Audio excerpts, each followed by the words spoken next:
Welcome, full fans. We are back live, and you're not mistaken. This is the last 16 match, a matchup, a mouth-watering matchup between Aloysius Yapp from Indonesia taking on Fedor Gorst.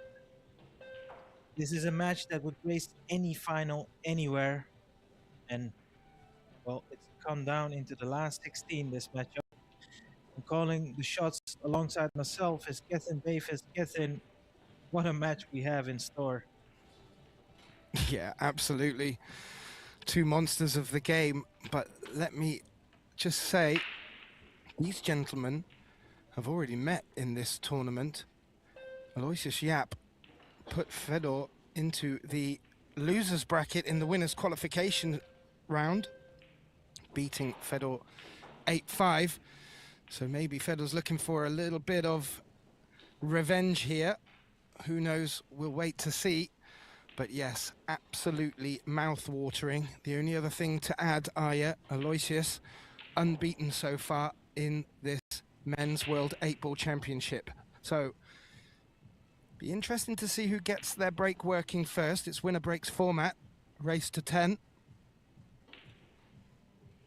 Our referee, Jalo Kotunumi. Oh, or is it?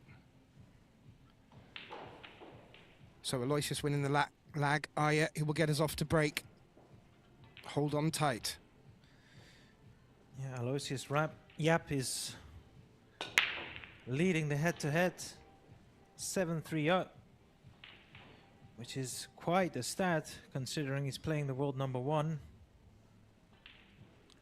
Well, the cue ball was moving. I don't know if you noticed, but for our astute viewers at home, that was a second ball break. Sort of lost the cue ball. Looked like it may have scratched in the bottom right. It didn't, and has made a ball. But it doesn't look like there's really a clear choice out there. He does have both an option of a 9 and a 6 to get started.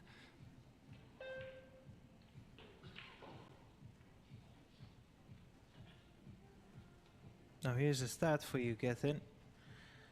The last 7 times these two men have played one another, Aloysius has won 6 of them.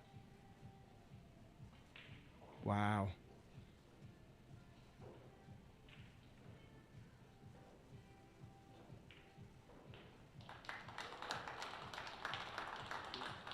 That will possibly prove telling in this match. I mentioned with regards to winning the lag, that has proved in a couple of matches to be very beneficial in this winner breaks format. Let's see how Yapp is going to deal with this not exactly straightforward pattern for the solids.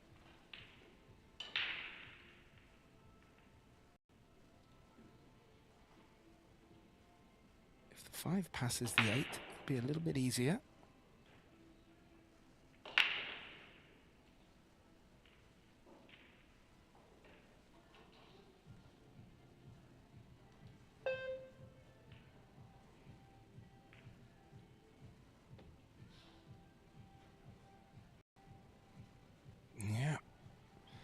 Would suggest the 5 does pass, the overhead showing that as well, and he's actually made light work of these, in fairness.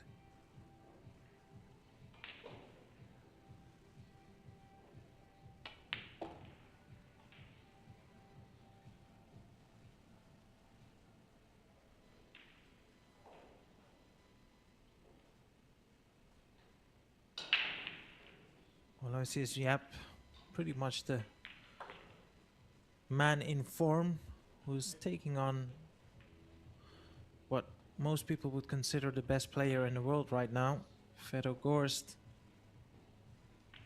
I cannot emphasize how lucky we are getting to be watching this match live and for free. Yeah, an absolute corker we have in store. As you mentioned, this could be a final in itself. Fedor not getting out of his chair as of yet. A break and run to get us going. Aloysius off the mark. Will retain the break. As we mentioned, this is the last 16 of this Yalin WPA Men's World 8-Ball Championship. A few of the matches out there, some highlights.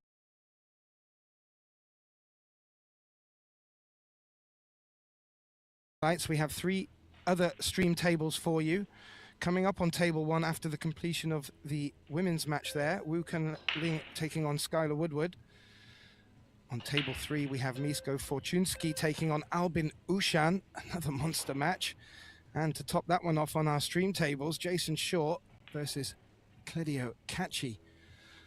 There are more matches underway, kicking off now. You'll see in the background there, but that's just a little taster. And as the scores start to come through, we will keep you abreast of all highlights coming in. Now, persisting, I would imagine, with the second ball break, Aya. Yeah, I was wondering which break strategy both these men will deploy here. Well, not a very big spread on the balls, so that was not per se the best rack.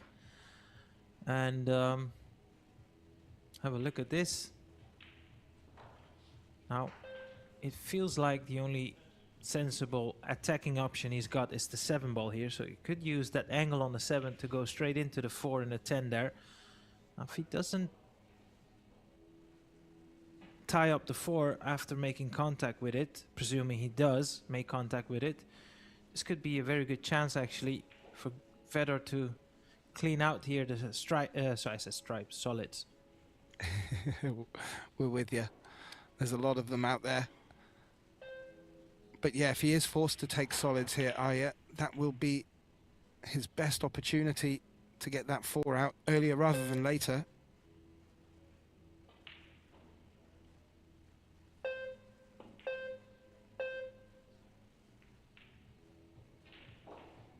Ooh. Well, he's got a little bit more distance to work with, but hasn't opened up that pocket for the bottom left with the purple 4. And has also just got difficult cueing now with the cue ball to continue the run. I can't really see if he can get to the potting angle on the 2 ball to try and drop it into the side. If he can't, he's come down. That is telling me he's considering a safety here. But that 12 ball is puttable, so if he's trying to play safe where he put his hand there. Ah, I see. So he's trying to drop the 1 into the side here. If it doesn't fall, he's basically trying to play this pocket speed. Also simultaneously looking to tie the middle pocket if it does not fall.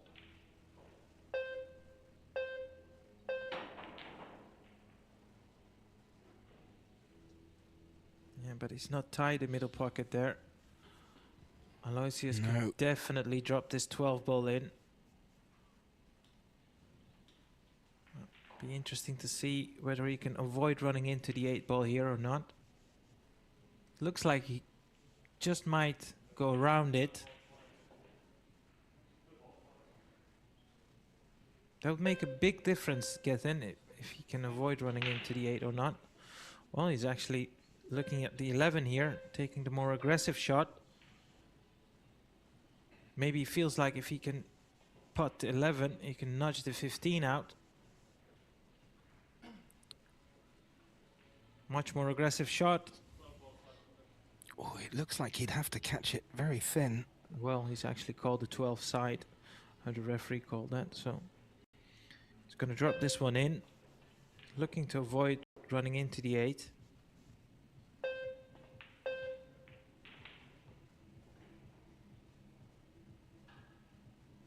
Yeah. And looking from the camera angle, that 9 does have the top right available. That makes making position on it that bit easier. But he's still got that 15, 14 cluster to think of. Can he push through now and maybe maneuver the 15? Yeah, it's a tough out, this.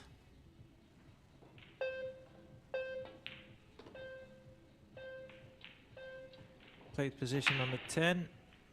Is he on the 10? I think he is, you know. Wow. That's a great shot. Yeah, hold his hand.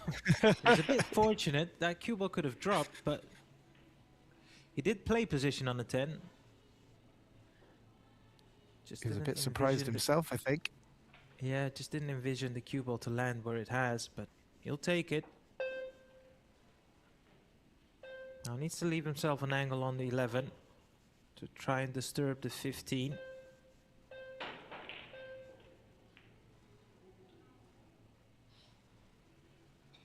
I'm still not sure if that angle is going to work. Maybe he's forced to take the 9 here to get a more straighter angle on the 11. Then he is leaving it down to that shot alone. Yeah, that's my mistake, actually. He did play on the 9. He definitely didn't play on the 11 there. He wanted to take away the 9 first. As you saw and mentioned, it was pretty occupied there in the middle of the table. This is the perfect angle now on the 11. Now I would imagine if you can hit the joint of the 14 and the 15, just, you know, pocket speed, you would open them up like a bunch of flowers.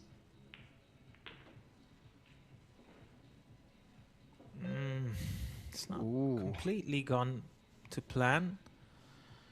Needed that cue ball to come off, let's say, half an inch. Yeah, and I got a feeling he's going to need to bring that cue ball the whole length of the table and back again, with avoiding traffic right through the middle of the 4 and the 5. This is by no means an easy shot. He's running into the traffic. Now then, would you go for the cut here or the bank? Bank shot called. I would always go the bank in this position, but that's just because of my eyesight.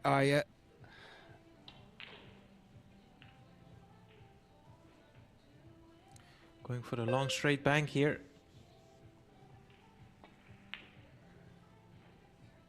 No. No. That was right into the pocket where Gorst was sitting. He would have shown a bit of appreciation for that. Gorst, a big fan of the banks. But now, a good opportunity for him just to get his arm into a bit of rhythm and get a number on the board.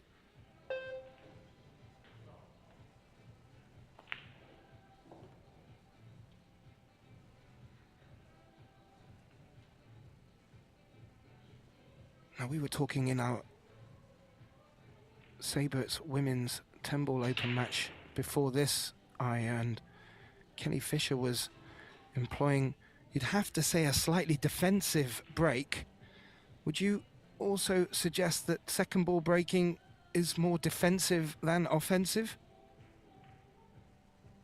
Normally I would, but not in this event.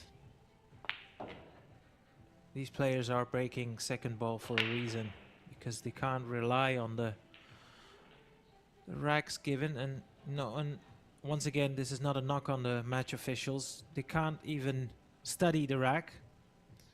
So if you would be playing, let's say, a money match and it is hand rack, you can still inspect the rack maybe, but not in this case. You just have to accept. You can't ask the referee to re-rack either, so it does allow the break to be somewhat spontaneous. And if you summarize all those factors, I don't think it's crazy to break from the second ball, let me put it that way. No, that's a fair point. That is a fair point indeed, Aya. And I have to say, from my perspective, and it's slightly selfish being in the box, normally it leaves a couple of clusters, which means we have to watch these players just move a few balls and develop a couple of clusters, and it really does bring them out of their shell. In this case, well, a missed bank shot by Aloysius Yapp, and that brings the scoreline back to 1 apiece in this race to 10. I wonder if that's going to be indicative of the way this match will pan out. One thing we'll get to see now is Gorst's first break, and let's see if let's see where he will be breaking from. I mean, historically speaking, whenever these two men have met, it's always been pretty close.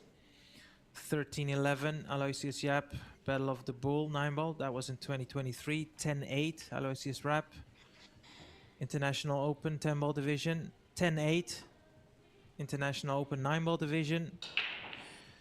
Fedor Gorst won the International Bigfoot 10-ball challenge, 10-3. That was the most lopsided victory. And then the most recent 13-11, Aloysius Yapp in the US Open Pool Championships. Always been very close, and it's exactly what you would expect from these two players. Even the Fargo rating is pretty much even, so it's 50-50 this match.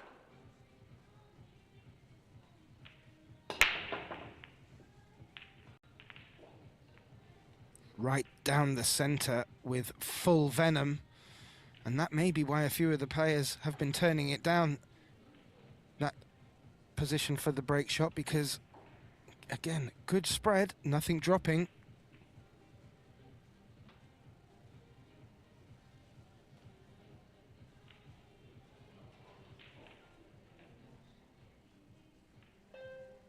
Well, if it wasn't for that 6-ball, I would quite fancy the solids here.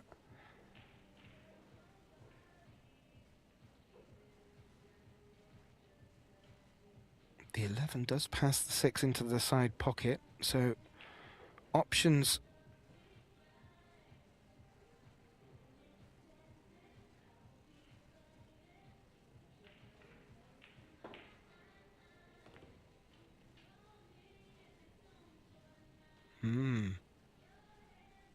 That is now going to leave a tricky 14, unless... No, he's I was going to say, unless he goes airborne. I think the 13 is the easiest jump, but he's looking at the 12 ball, I believe. Or is he looking at the 13? Yeah, he's a left-hander, so this 13, you'd expect him to make this.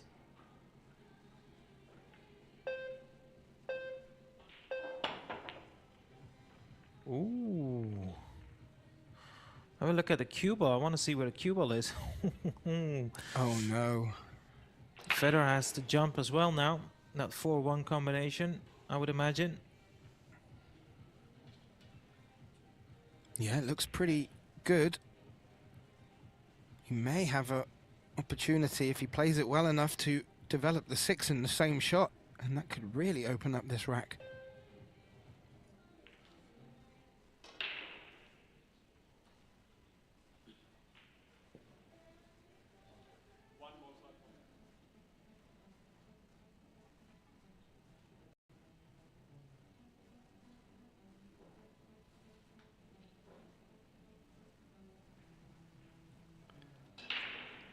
There's not much distance between the cue ball and the 12. It's going to really need to jack up for this one. Look at that.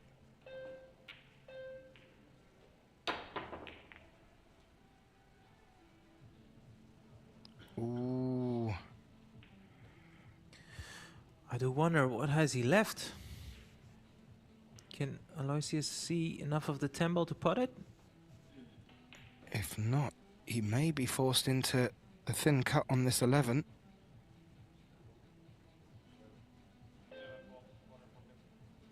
Yeah, there you can see you can't get to the putting angle.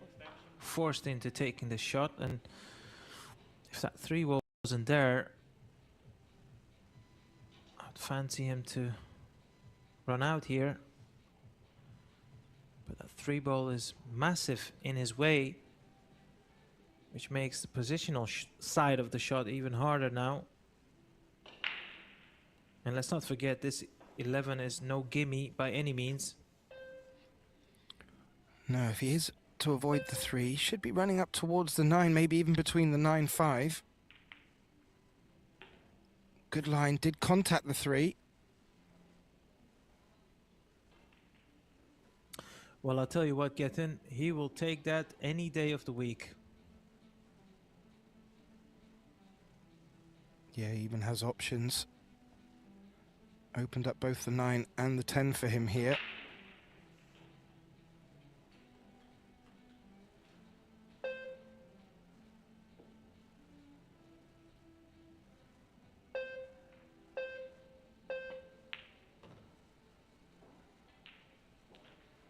Yeah, that's a smart shot. He's played his cue ball in an area. Look at this. He can take the 13. He could even take the 9, and he would always have the 12.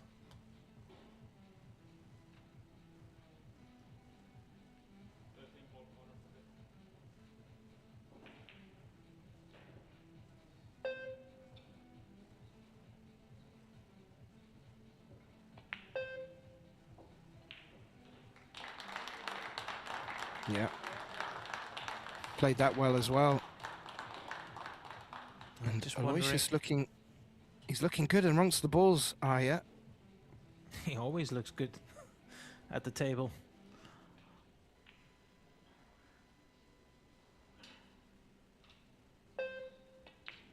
Same goes for his opponent, by the way.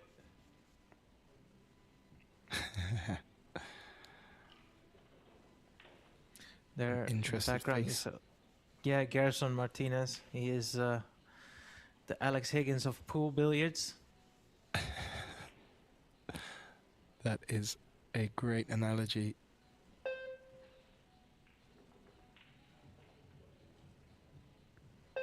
Been very entertaining this week, Gerson.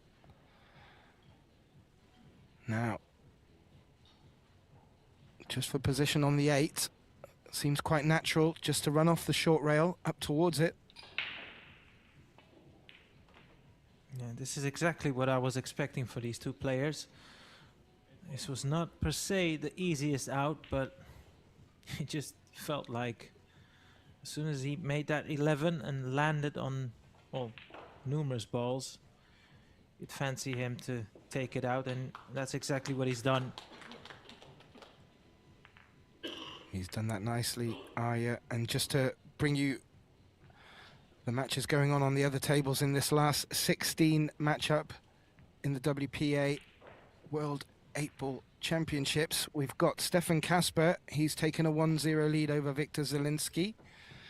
Victor, we will see later tonight in the mixed doubles final. We've got Mario Hay and Daniel Maciel locked at 1 apiece. Albin Ushan has taken a 2-1 lead over Misko Fortunski.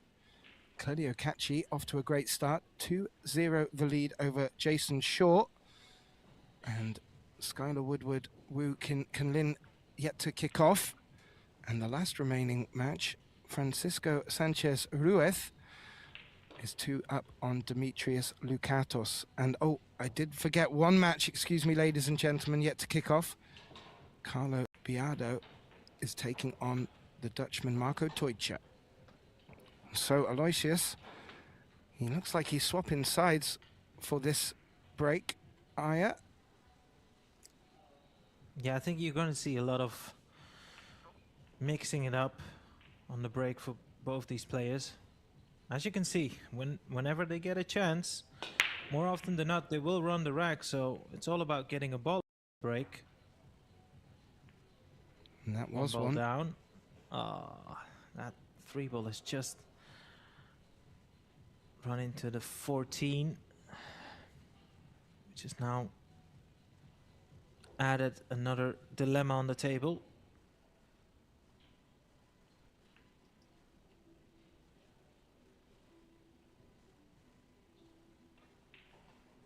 Well, it's starting to fill up here.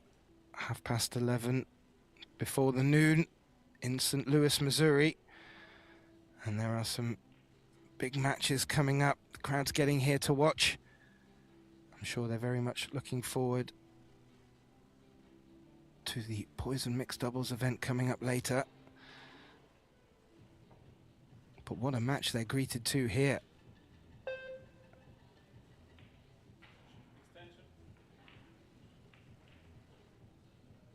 He's going to have to move some balls.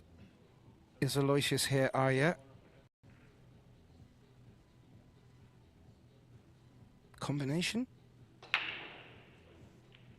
Yeah, it's a 2-way shot. Not only is he trying to make the combination, he will send his cue ball into the 14 and the 3. It will open up the rack.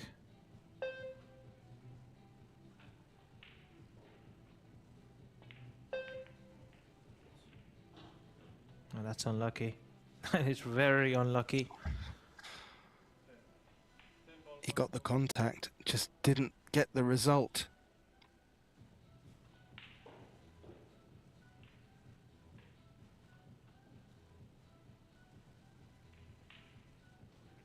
Or is he playing off it to call the 10?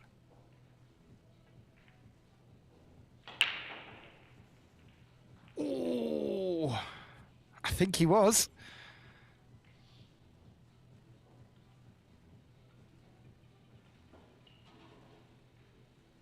Can Gorst see enough of the 3 from here? If he can, he will want to dispatch of that ball sooner rather than later, unless he doesn't feel the patterns on, in which case it is covering the 14, the green stripe.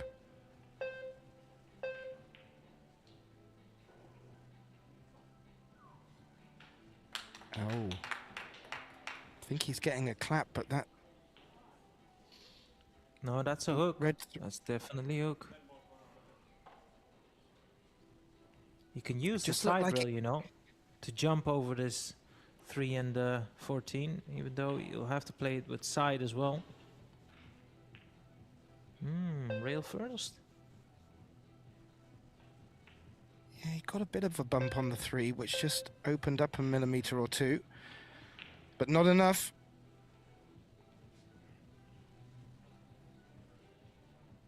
Still not an obvious layout for Gorst here, especially due to the fact that getting position on his next ball, if he were to take the red 3 on here, especially where the cue ball's located, is going to be very, very difficult.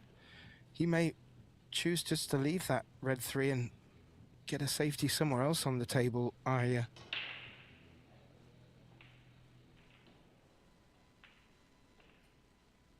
I don't know where do you get safe when that 10 ball is literally hanging over the hole. I don't know, slide off the 1 and come up behind the 7 perhaps, but yeah, it's more about just keeping that 14 locked up on the 3, and it does look a little bit tricky to be able to develop it from where the other stripes are.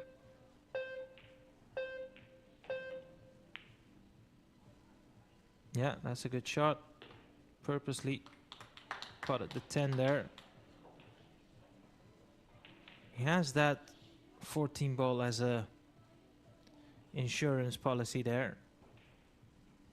Yapp can definitely take on the 15 into the side, but at some point he'll have to disturb the 14. I mean, he could in theory play position on the short side, but that's a very narrow window there.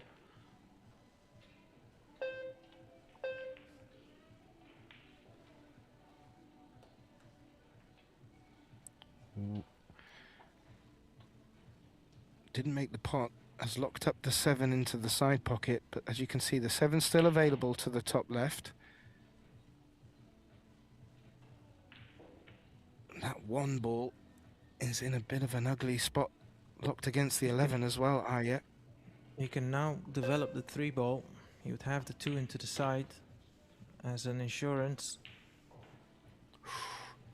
And I tell you what, if he wants to go aggressive, he can take the risk here, try and pot the 2 ball with some pace, and just run into the 1 and the 11, of course. If he hits the 1 full ball, he would have the 3 available to him. I think it's worth taking the risk here.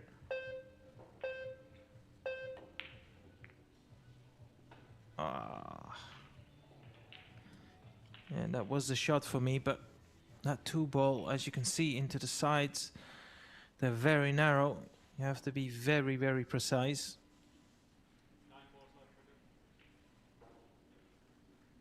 Yep, taking on the 9.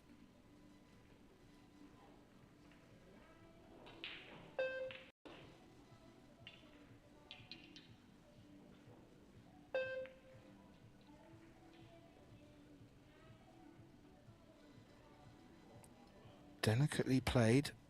May want to try and get on the 15 here, although looking at the 12 ball, the purple stripe, that may be hampered into the bottom left corner.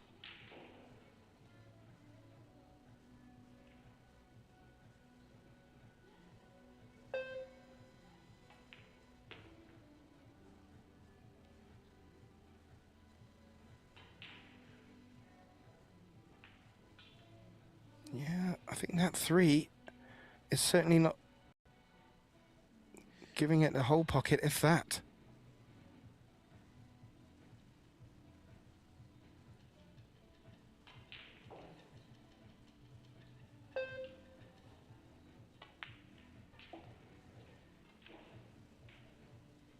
He's played position on the 12 here. It was a smart shot. Like you mentioned there, Gethin. That 3 ball is blocking the bottom left for the 12.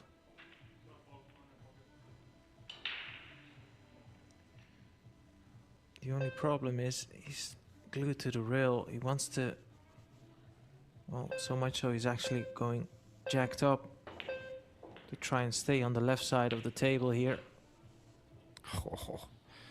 Now, he's not perfect on the 11 here, but it's one of those, it's natural angle. You need to focus on making the 11 and play it hard enough just to go past the 7. For the 8 into the same side pocket.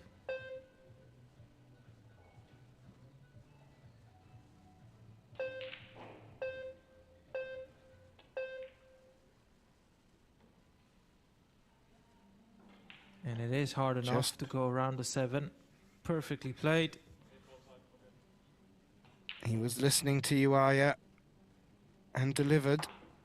And this for 3-1. And the break. Not a bad start for Yapp. He is making balls off the break as well. So, taken somewhat of a driver's seat. And as I mentioned, Yapp is unbeaten in this tournament. And Gorst has only lost 1 match, and that was in the winners' qualification against this very man. So, Yapp keeping that momentum, you have to feel. As we just take a look at the live statistics, which you can find on ProBilliardSeries.com. If you just scroll down underneath the links to the draws for our 4 events here, you'll see a link to the live stats. Only 1 break from Gorst so far, so not so much to glean from that as of yet, aside of the fact Yapp is making balls.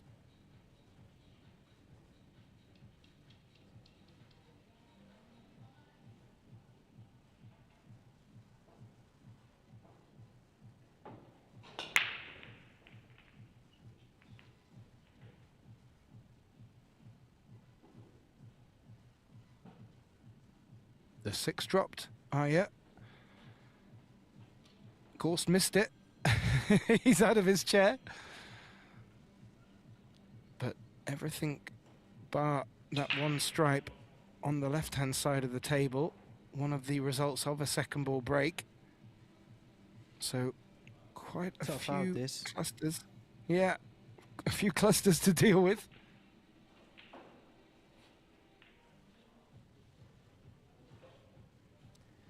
If he can leave himself an angle on the 11 after the 9 here. Needs that cue ball to run a bit further.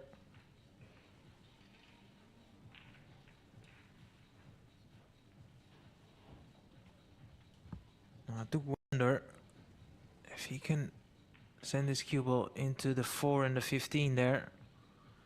It's not a lot of angle to work with, but I think it's just enough he can power this in.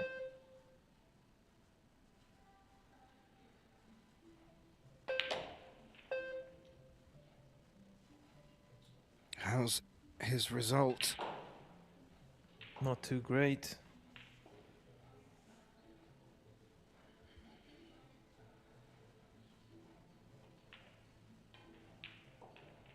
No, I would look to go safe here. Maybe draw the cue ball behind the 8. There may be a chance he can bring the 13 around the rails. And maybe bring it inside the 7 down into the bottom left corner.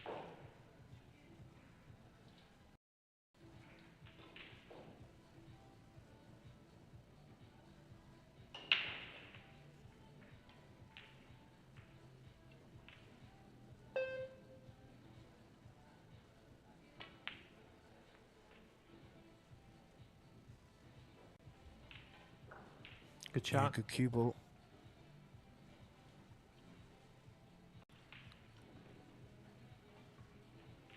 As you can see, maybe the thinnest of edges on the two, but that's not going to help Fedor here. I wonder, Gethin, if there's any value in trying to kick the 7. No, he's going for the jump. The only reason I said try and kick the 7, you want to play at pocket speed to try and tie up that left bottom corner pocket. But this is also a great result. The only shot he's left here is the cut on the 14, which I feel Aloysius will go for, but how much will he get after it? Not so much, you would think. No, he's turning it down even higher. Probably because there wasn't that much benefit to have gained from it.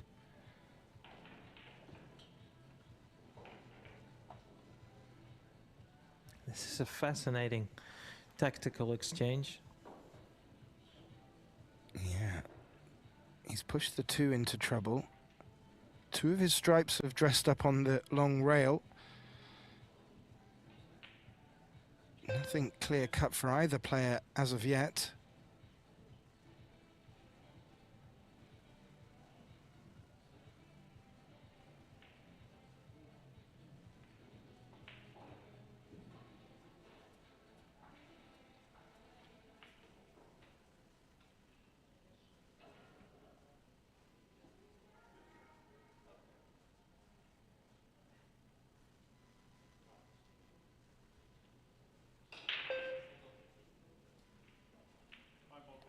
Not too sure. Yeah, I was going to say if he can take the 5, but not pot it and bring the cue ball over to the 8.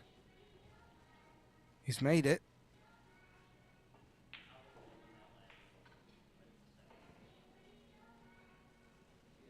Now maybe rail first and trying to get something from the 2 safe. Don't know if that's going to be possible.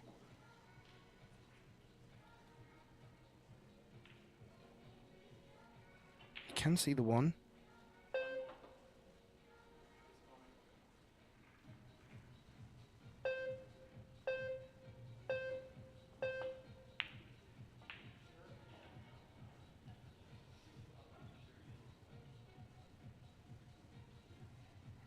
And that probably, yeah, has tied up that 8 ball. So, well, we're going to be in for a tussle here in this 5th rack. And it's difficult to see who's got the advantage at the moment. It may just take one key shot to throw the advantage one way.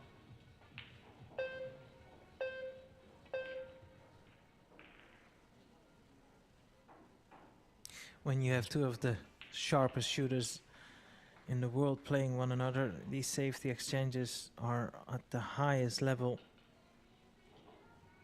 because they both know if they give each other even a sniff, they could produce a magical out here. That's why they're constantly tying up balls just to prevent the other to create some magic. Well, I have to say, personally, What a great shot that is. What a great shot that is. And I was about to say before he took the words out of my mouth, in a situation like this where the balls are locked up and it turns into a bit more of a chess game, I actually do fancy Fedor more, purely down to a lot of the one pocket matches I've seen him play. He is very patient and very astute when it comes to that cue ball. So maybe a good tactic from Fedor here, and he's got a ball in hand.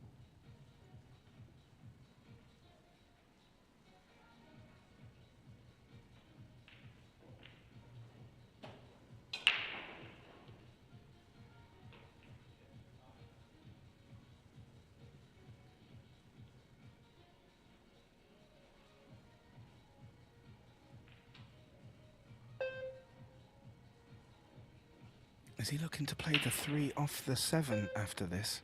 or is he coming behind it?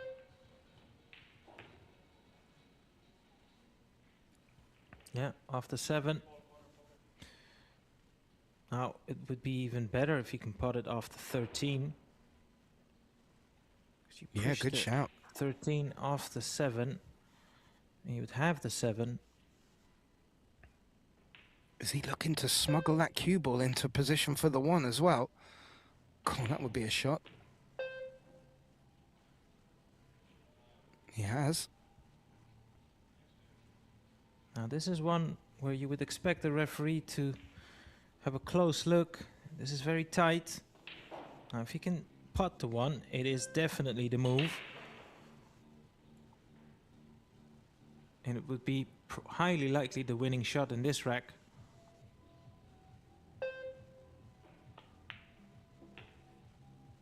No need for the referee to watch there. That was clean as a whistle. What a great, absolutely fantastic display of tactical exchange as well as shot selection. This is why these two men are at the top of the game.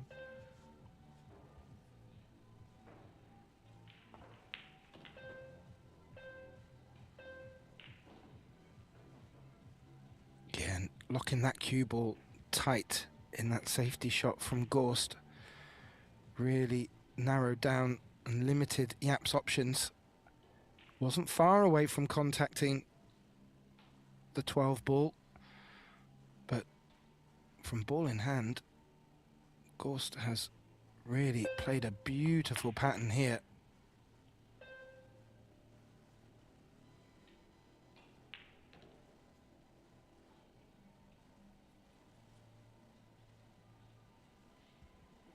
Would have loved that cue ball to travel a foot further, but this is the type of shot you don't expect either of these players to miss. But it goes without saying, it's not 100% unmissable, of course.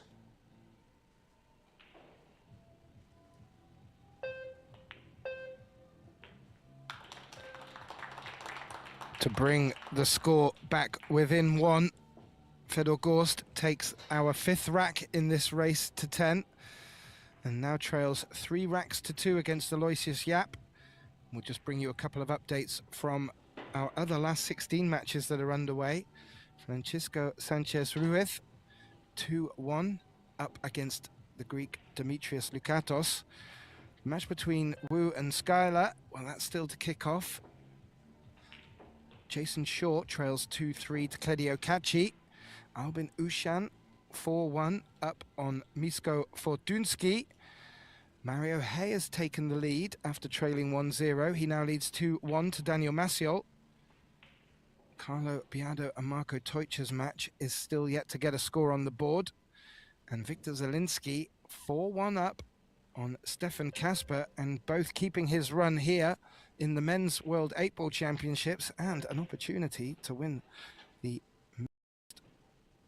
Doubles Open at 7 o'clock tonight when him and So Soa take on Zhao Fangfu and the St. Louis home hopeful Justin Bergman. Now Gorst to break, trails by 1 rack in this race to 10.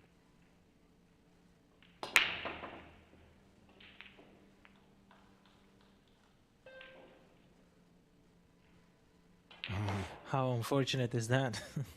It's that shake of the head will tell you what he thinks about this.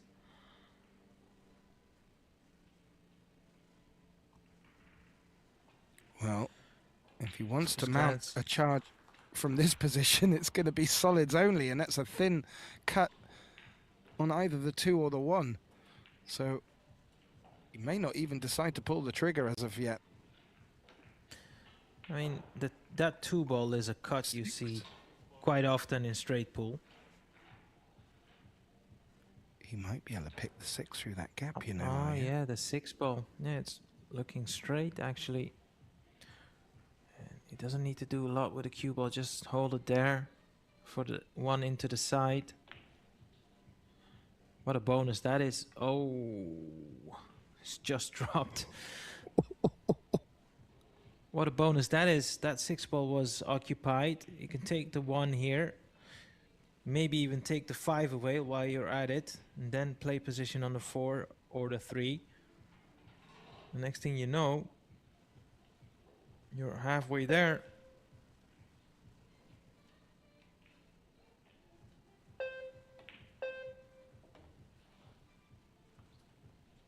Oh, he may have picked out a line for that 4 ball here, Aya, and if he can draw back clean and avoid just bumping the stripe underneath it towards the 3. Here's the 13. Oh, this could be a very good opportunity. I'm wondering if the 7 passes the 9, bringing it down the bottom of the table. What do you think, Aya? I don't know, it's you can't tell from this camera angle. Obviously that's for later. As you were talking about, can he draw the cue ball back straight and clean? I don't think so. He's got a slight angle on the 4, so that cue ball will run it to the 13. So he might even consider to take the 3 first. No, going for the 4 here. This will be a power draw. Oh, what a good shot that is. What a good shot. I say a good shot. He's managed to put that 3 ball safe now. So to go out here, he'll have to play at least a shot into the 3 and try and develop it. He may be able to get something off the 5. Yeah, to be exactly. able to develop it. He might just, you know, let his cue ball run into the 9 like that. That will ensure an angle. Now you do need a bit of luck here. He can't come underneath it either. That 15 blocking the pathway to the bottom right.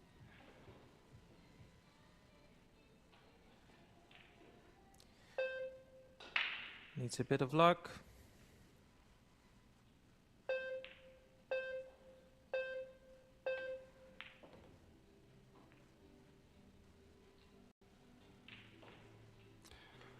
Gonna have to be a bank of sorts. And yep, side pocket. He wasn't able to convert an earlier bank that he took on into the top left pocket. Can he change his fortune this time? Should be able to land on the blue too if he is able to make it. Tough one, Catherine. This is a tough one.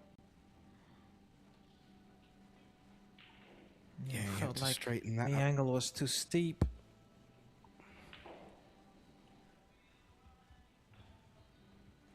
Now, what Aloysius has done, Aya, is he's got a lot of traffic off of the table for Fedor here.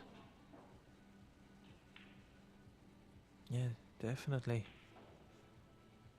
That's always the case with 8 ball. The deeper you go in a rack is the worst time to come up short or run out of position.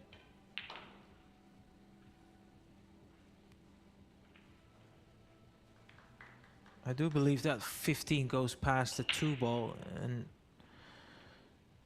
the only ball slightly not wide in the open is the 11, so if he can play on the 11 here, he will play for it. Yeah, there you go. He's played for the 11 into the side. That really opens up the rack now for Fedor.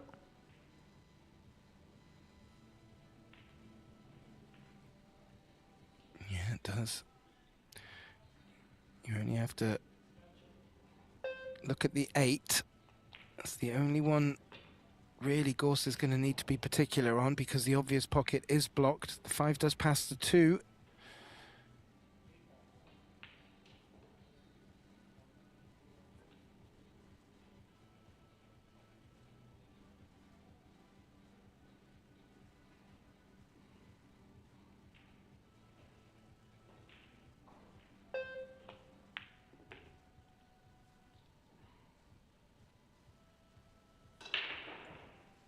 Yeah, so it looks like Well, I was going to say he'd probably now need to use the 15 as his key ball. But I do kind of like using the 10 to get down for the 8 on the right side of it.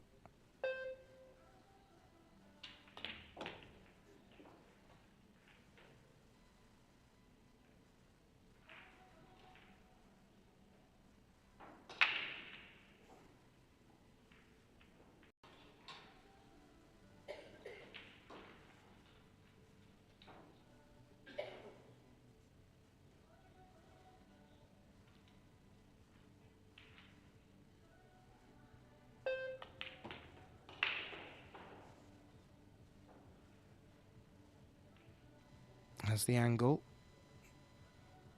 to bring the cue ball long rail across the table. May take a chunk of the second long rail. But this is a good chance for 3-3 Aya. And this match brewing up very nicely indeed, as expected.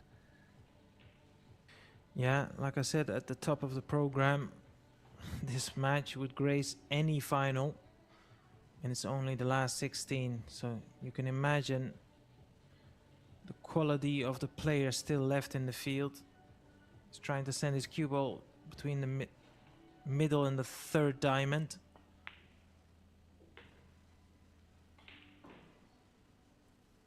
Would like a bounce.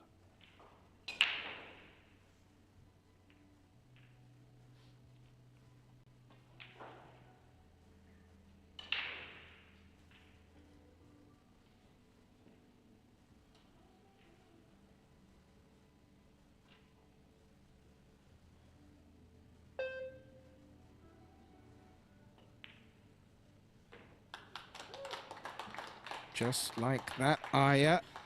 3-3 is the score, nothing to put between the players. The only difference is Gorst has got the break, taken us into the 7th rack. Just a quick note, our table that we were waiting for on table 1 was the matchup between Yasmin Ushan and Rubian Almit for the Philippines. Yasmin took that 2-1 and progresses through to the quarterfinals. There's still 3 matches underway in the women's last 16 of the Sabres 10-ball open. Brittany Bryant has just taken a result, 2-1 over Jordan Helfrey. And the 2 remaining matches, Cheska Centino against Chihiro Kawahara. They're at 1 apiece, 3-2 in the last set there. And Chayu Chao is taking on Kristina Zlateva, and they're still 1 apiece. But the reason I bring up the women's is following on from this round of the men's. When the last 16 complete, we will move into the Sabre Women's 10-ball open quarterfinals. So we'll keep you abreast of the names and the lineup in that. We'll also bring you some scores from more of the men's last 16 as well. Gorst to break. 3-3 the score, race to 10.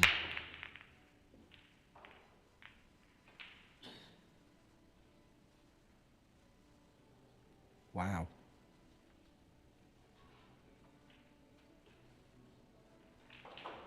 Really sounded like good contact, Aya. Balls were rolling. The 2 that I thought were going to be dropping in pocket seemed to be blocked by other balls. And what a good spread. I mean, Aloysius must be feeling that offense is the best here. And dare I say, solids would be my way to go.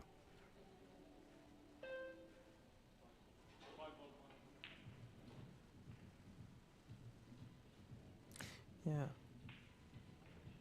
Because of the position of the 14 ball, solids do look a lot more inviting. I think he's taken a 5 first.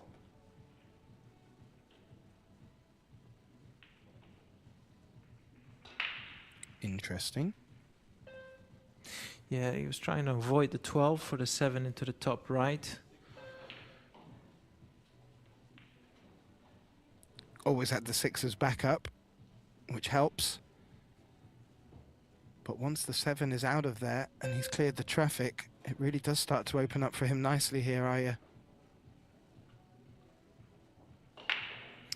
Yeah, absolutely. This match has been top quality ever since the first ball, and it's exactly what we expected from it. Like we've... Ooh. He had to swerve it. He couldn't see it directly. He did swerve it, and it just hit the knuckle of the middle pocket. Now, that's a collector's item. We didn't expect that. No, indeed. Not that Gorst ever wants to be comfortable in his chair, but I don't think he was expecting to come out right now. And, well, the 9 is covered, and it will be awkward queuing over the 6.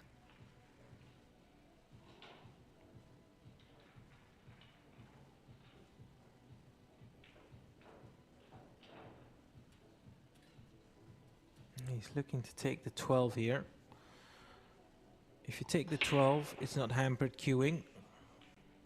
13 might look easier, but you know, you're bridging over the 6.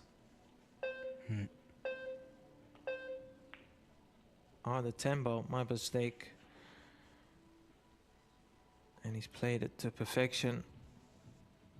Now, the key shot obviously is the 9 onto the 14.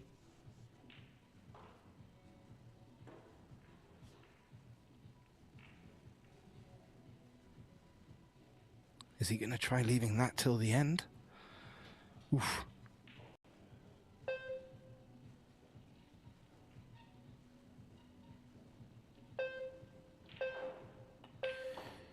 Yeah, that's a good question, Gethin. I don't know if that is the wise decision, because let's say if you try and develop the 14, you could land on the 12 if the 14 doesn't present itself. You could even risk running into the 6 ball here after 15.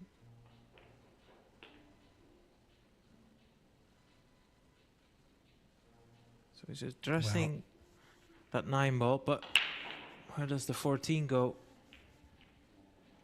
Clearly doesn't go into the bottom corner pockets, either of them. Or does it? I don't know. Did he just indicate that it might pass the 4? Doesn't look like it from here. Yeah, it looked like he was eyeing up that shot, like you said. No, try to run into it. He was. And now it's going to have to be position from another of the stripes at the top of the table. I was going to say, or a bank shot, but I think the 1 is blocking the bank. And that would be maybe a bridge too far.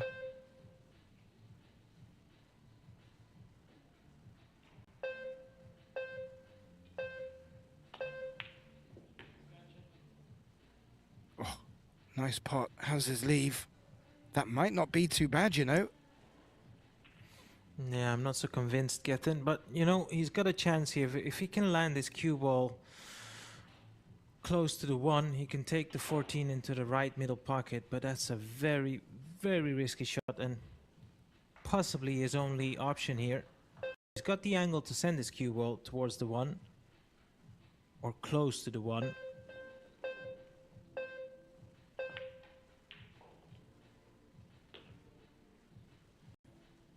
Not behind the 1 though. Not behind the 1. It's going to be a tough jump. Have to say, fantastic pot from Gorst. It was very difficult to control the pace. Though both these players quite proficient with the jump stick, are you? This should go close, if not down.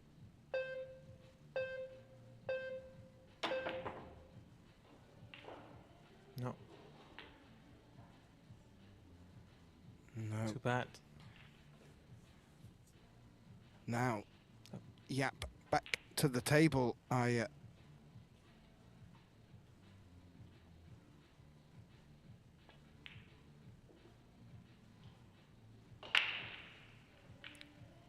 He doesn't really have too much to do. Would ideally not want that 6-ball to come back and haunt him again.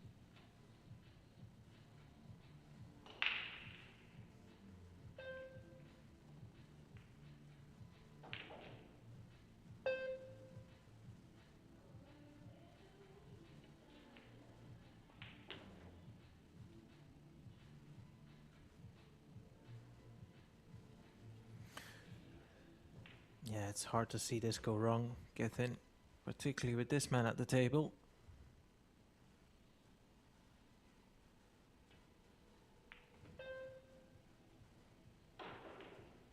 No, I fully agree. Would expect him fully to pick these off and regain the lead. Gorst yet to take the lead in this match so far. Yep, just keeping his neck out in front, if not when level.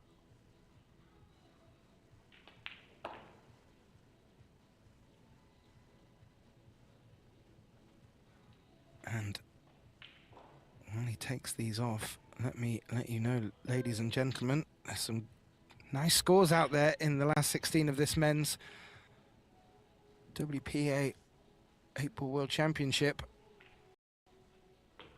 I'll bring you some updates in a moment, but as you suggested, Aya, Aloysius picking these off rather nicely.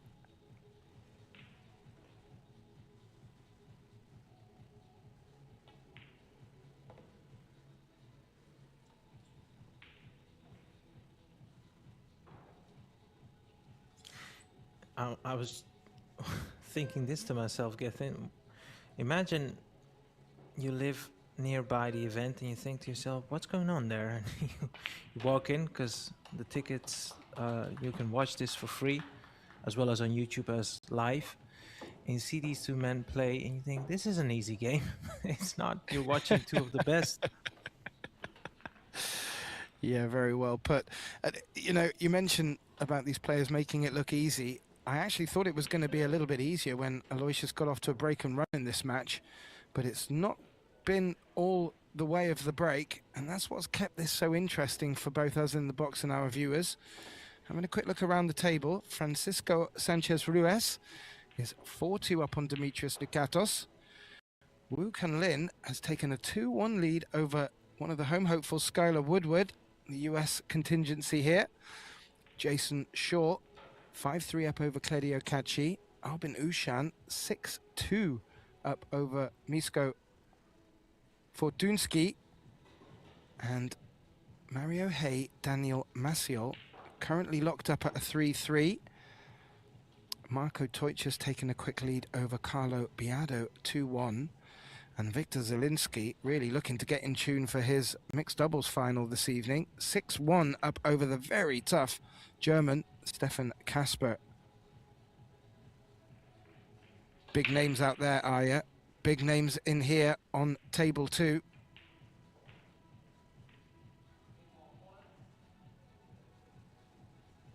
Yeah, we were expecting a classic and it's definitely delivered so far.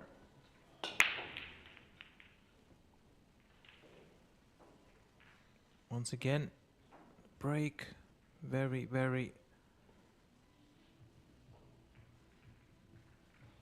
tricky.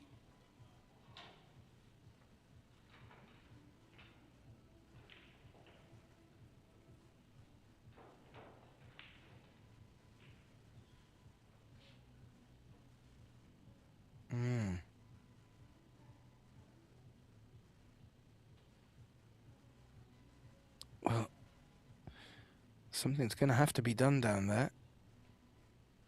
I do feel there are angles to be found to run into them, but no value. I don't think there's any value playing into them directly. So this 4 should drag them into it. Oh. Either needed to be a little bit stronger or needed to come high on contact in the 11. That's not left Fedor with an opportunity here, so it's going to need to start looking at good safe position for the cue ball. And that's not immediately obvious. If he can play off the 6 to come back underneath the 11 ball. Yeah, look at that, locked up. Yeah, if he can play off the 6, maybe comes underneath the 11.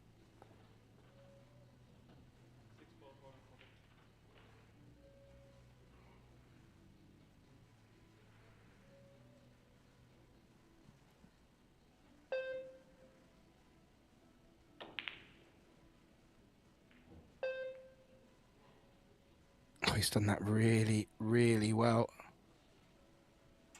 Given Aloysius really nothing to look at.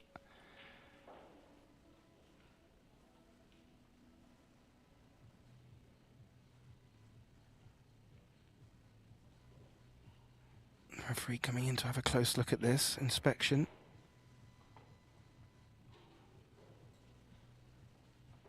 Legal shot. Gorst can only see the 3.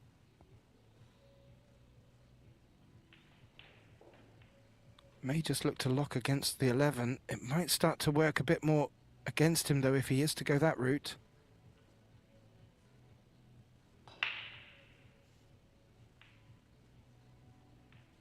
Well,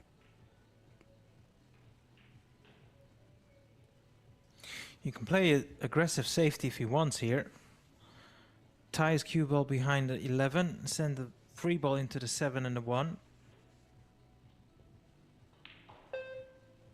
the crowd studiously watching. I do like that eye. Sometimes the best form of defense is good offense. That's not a bad idea at all. Look, my biggest weakness was always patience, amongst many. So when it was time to play defense, I was very, very aggressive, even with the safeties, because I just cannot stand that tiptoeing around one another, even though sometimes it is required. So if I have a chance to develop something while playing safe, I would more often than not look at it and consider it.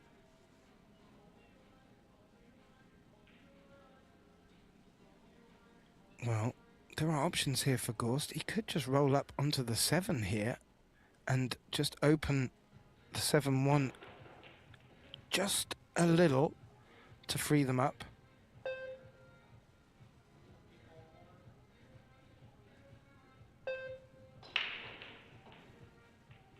Oh, just like that, Aya. Thank you, Fedor.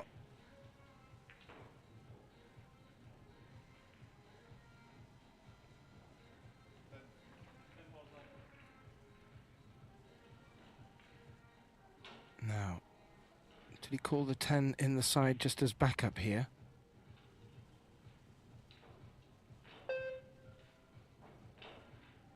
Not just as backup. He's going for it. 2 rails. No. And after a good little tussle, Aya. Advantage Gorst, ball in hand. How useful with that little nudge he made on the 7-1 come to him here. Will that allow him to go for it straight away? I think it will. He's opening with the 5.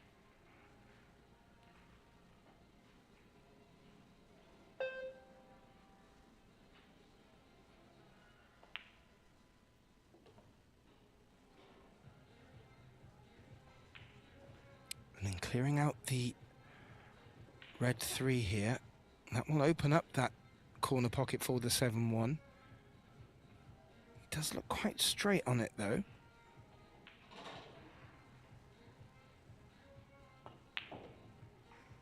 No, not straight at all.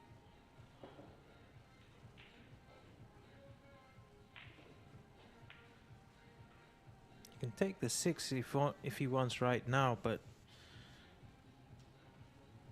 can he avoid running into the 11?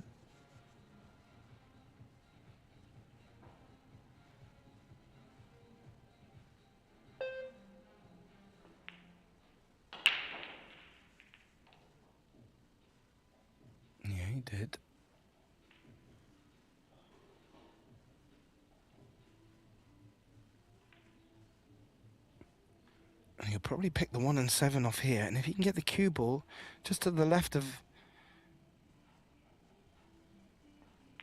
or rather on the left-hand side of the table from the 8, he should have the right angle to draw the cue ball off the long rail back out for the 8. Straight would also work. Aya on the blue 2. Yeah, he's got a nice angle to come into the line of the 2, like you said. Even if he would land straight, it's still fine.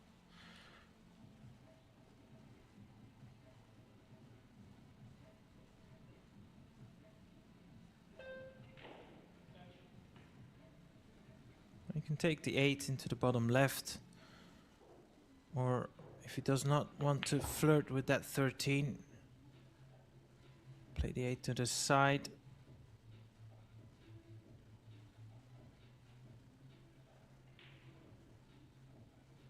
Top quality stuff.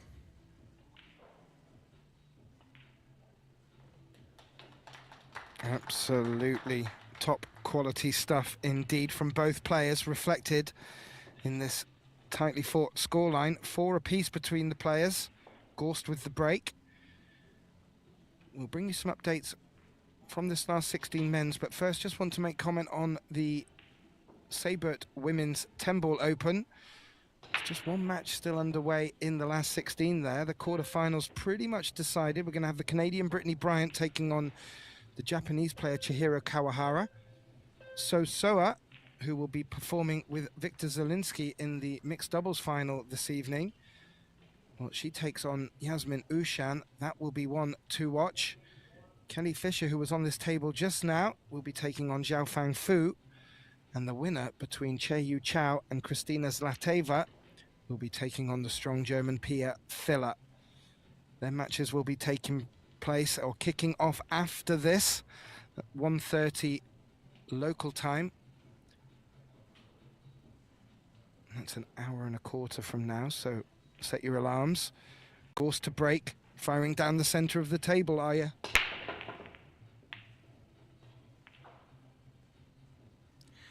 Well, there you go. He That gave that with a bit more power. Everything.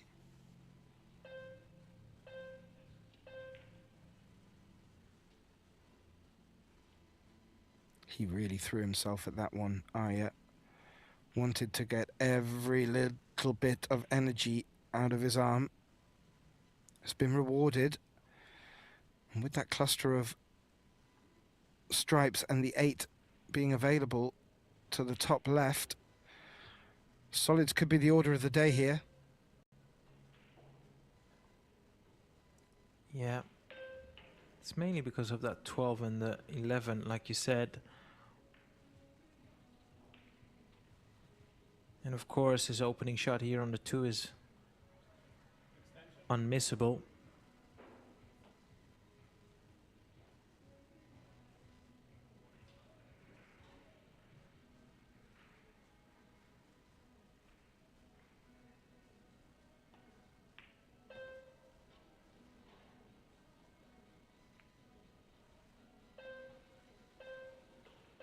Ooh.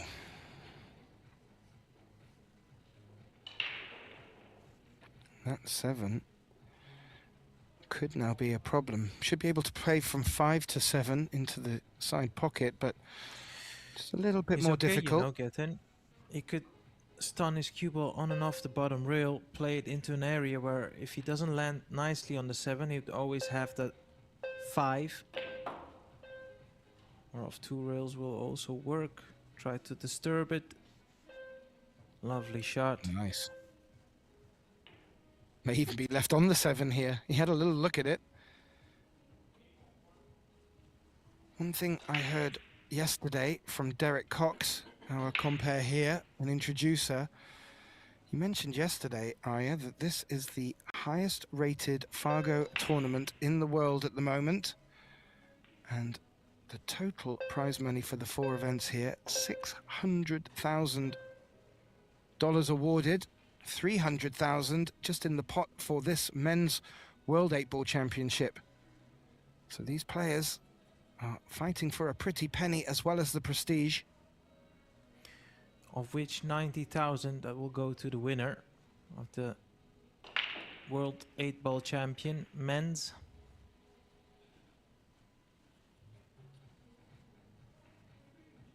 Gorst has dealt with that 7 really nicely. This should be him perfect out here. Yeah, he's landed perfect. This is a small stun shot, more or less like a stop shot. And he's got that 8-ball available to him. Once again, beautiful out. And even more so encouraging, he took the bull by the horns on the break, and this is the result. Yeah. When these agreed. players start breaking and they make balls on the break, they will run the rack more often than not, and that's exactly what happened there. First time in our match, Aya, that Fedor has taken the lead, and he's done it with a break and run. And I have to say, I think that's the first time he hasn't broke dry. You picked up on it, reaping rewards from his effort, and, well, maybe he'll recreate it for this break, but he threw everything he had at the break, kept good control of the cue ball, and has reaped rewards from it. On our other tables, well, Victor Zielinski, he's running away with it there. 7-1 up on Stefan Kasper. Mario Hay and Daniel Maciel, that's a different affair. 4 apiece. Albin Ushan, 7-3 up on Misko Fortunski. And Francisco Sanchez Ruiz is 5-2 up on the Greek player Demetrios Lukatos. All scores on ProBilliardSeries.com. Links to our events underway and results. Can Gorst deliver again from the break?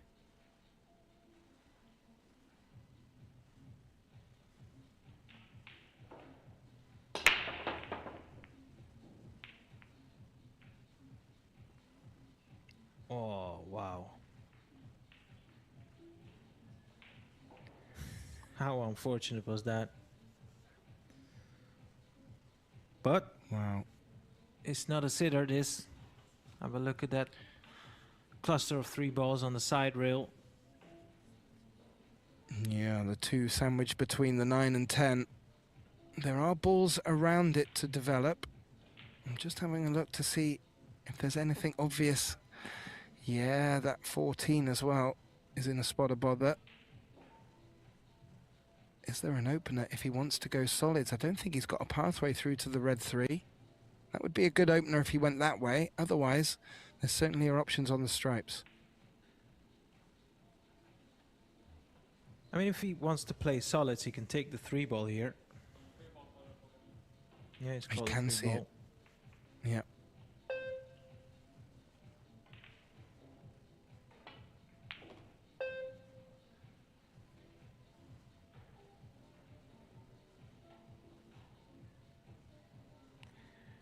Good news is he is on the solids, but that's pretty much the end of the good news as well.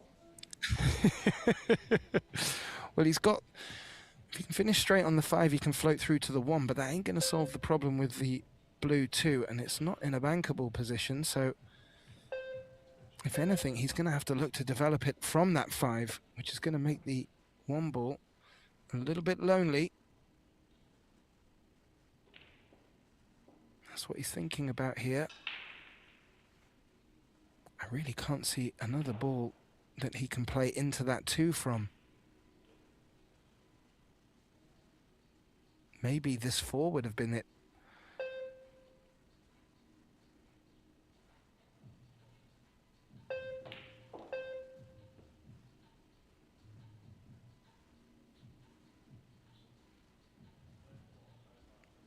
Well, I don't believe he'll be doing it from the 6, but this does give him a chance to maybe develop good position on the 5.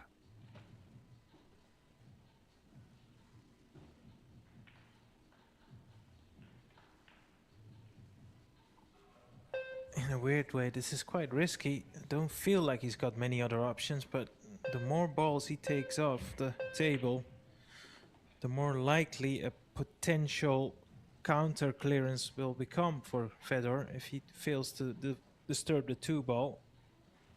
He's got a chance here now. If he can draw his cue ball into the 10 ball, he should be able to see the 7 after it and just hope that he can develop the 2.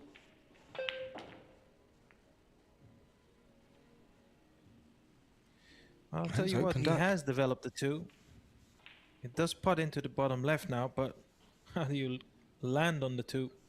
Particularly with this thin shot on the 7, he might have to play into it. Maybe you can check the cue ball. Now, no, he's not checking the cue ball. I was wondering if he could check the cue ball, maybe even graze the 14. Try to hold for the 1, and he's played that to perfection. But he's not out of the woods just yet. Can he run it around the angles and avoid the 12 and find a gap somewhere between the 8 and the others? This would be a shot. Yeah, this is what you would consider a stun run through. Needs to play this with a lot of power just to avoid the 12, like you said. No, that's too short. Now either he's gonna play the putt of the century, but that was why I said this is quite a risky turn, because he's solved all the problems bar the 2 ball here, and well, if he makes this, I sincerely hope he gets the trophy. I mean, this is 1 in 100.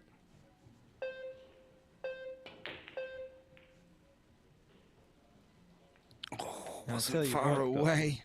No, not at all. It got very close. Unfortunately, Aya, close is not going to be good enough here.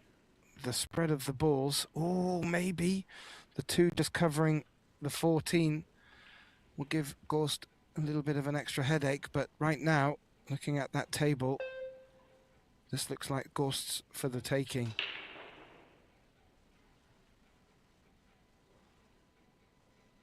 Yeah, I don't feel like the 14 ball will cause trouble for him, but you are right. It doesn't go past the 2 ball, so at some point you'll have to play a good positional shot on the 14.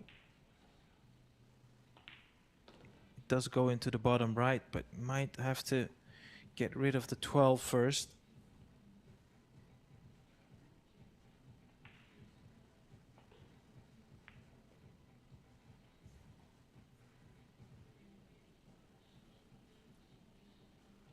Straight on the 11, can pick his spot to take the 10 next if he wants to go that way.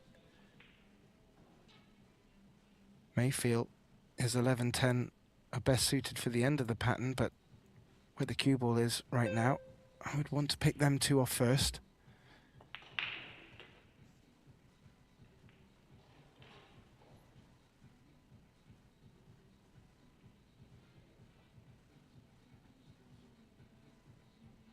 Also, the 14 doesn't pass to the bottom right unless he takes the 12 out, the purple stripe first.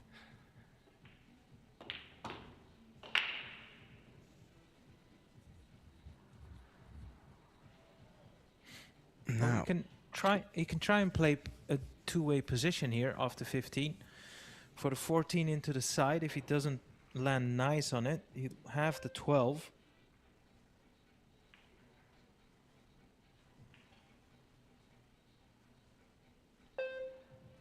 If he is too straight, he could just play a stop shot, but I prefer playing, as you said, into a position where he's got options. Now he doesn't, and that's a little bit thinner than he'd like to think. Yeah, you'll have to come in and out of the bulk, I feel.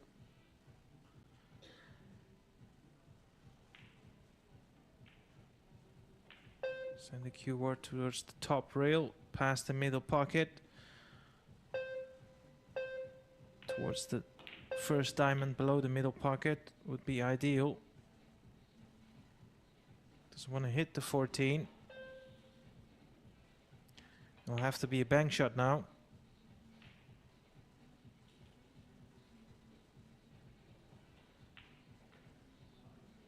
Well, his opponent has taken on 2 banks at the end of racks without success. I don't think he's going to take Play this safe. on, Yapp. Use the 8 ball as well as the 14. Good shot. Yeah, gets a ripple of applause. That shot was a lot more difficult than it looked, especially in how he's brought the 14 to cover it as well.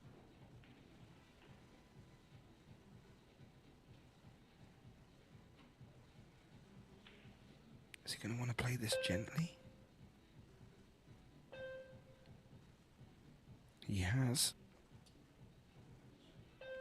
Oh.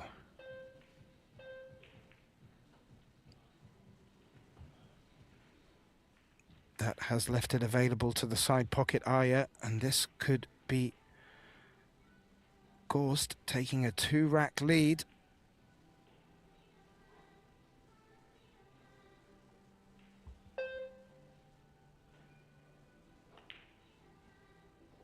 Yeah, his defensive play in this match has been second to none. Yeah, both players have been up against it.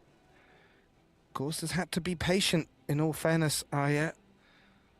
Took him till 4-4 to take the lead, and now it looks like he's going to extend it at the earliest opportunity, and does. Takes us to 6-4 in this race to 10, and will retain the break. Having a look around the table, FSR 7-2 up on Demetrius Lukatos. A score just come in from the match between Cledio Kachi and Jason Shaw. Kachi's brought it back to 6 apiece in that match. Albin Ushan leading comfortably at the moment, 8-3 against Misko Fordunsky. Daniel Maciel has now taken the lead, 2-rack lead against Mario Hay, 6-4. Marko Tojca still retaining his lead, 3-1. And Victor Zielinski, well, he's flying along there in his match against Stefan Kasper. 8-1 is the score there. Now, are you having a look at these stats?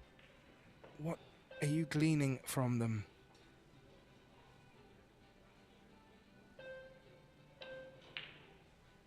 Well, at the moment, Aloysius Yapp appearing to get the better of the break success.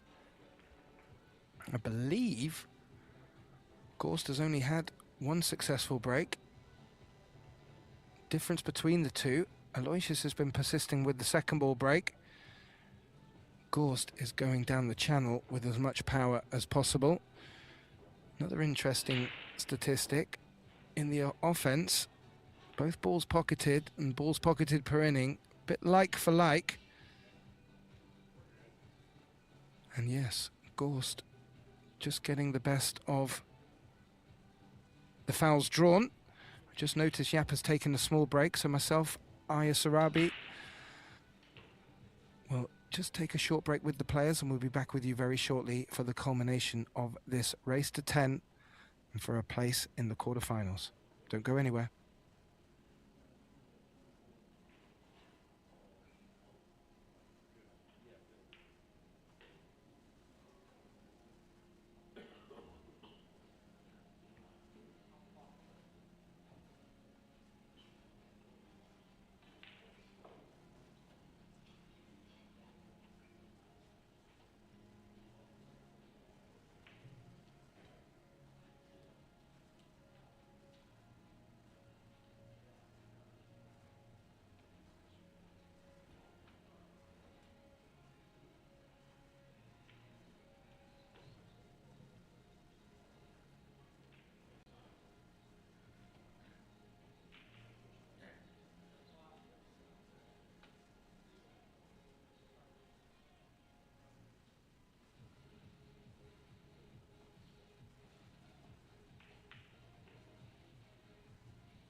Warm welcome back, ladies and gentlemen, to the culmination of this last 16 matchup between Fedor Gorst and Aloysius Yapp. Currently Gorst leading 6-4 with the break. Joining me back in the box, Arya Sarabi. My name's Gethin Davis. Welcome back, Arya.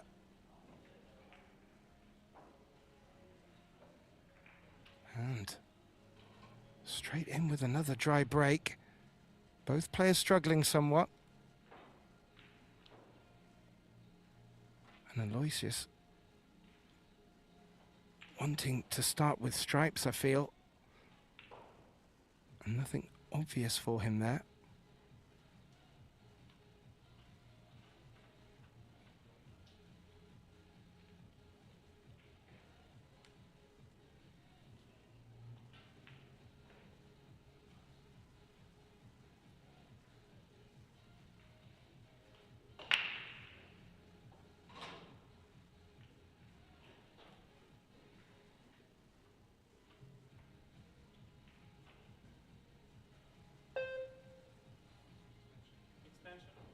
Well, he's called his extension. I've just been having a look around from the overhead. Nothing immediately obvious jumping out at me. And as I mentioned, he's desperate to go stripes, but might be forced to go solids here.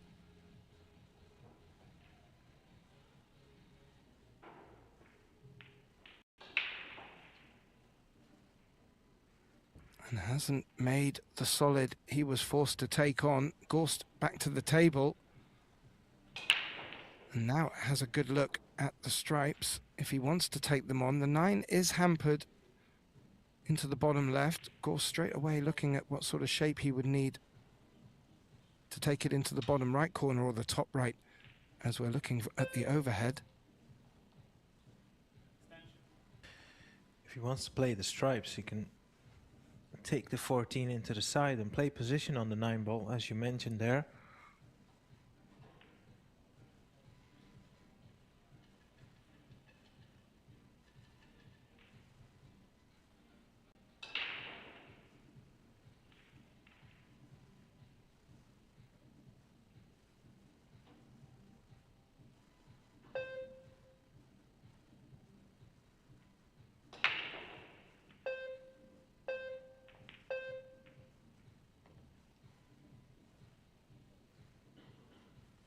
He turned it down, Arya. Maybe feels there's another way to get on it. Off the 10 here, perhaps. Always has an option with the 9 down there.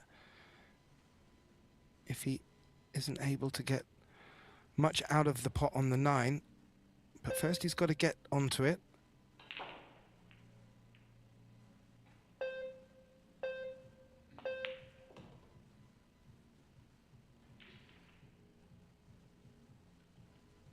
Which he has done. Now really, Arya, the only other tricky one will be to get shape on the 11.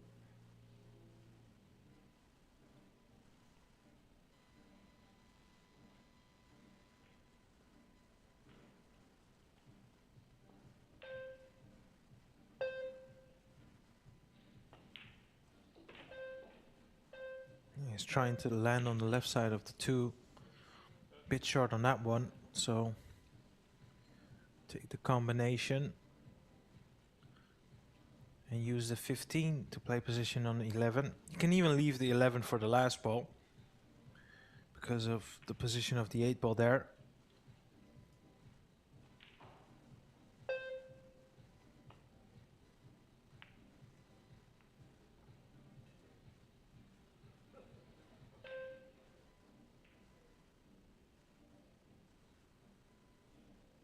Well, depending on the angle he's got, he could go for it now and take the 11 a little earlier, but I have to agree, it's not a bad ball to land on last, but if you don't,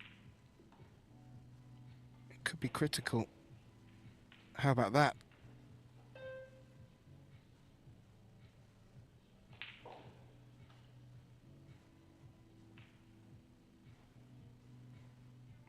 That should do nicely, as long as he doesn't bring that red 3 into play, which I doubt he will do.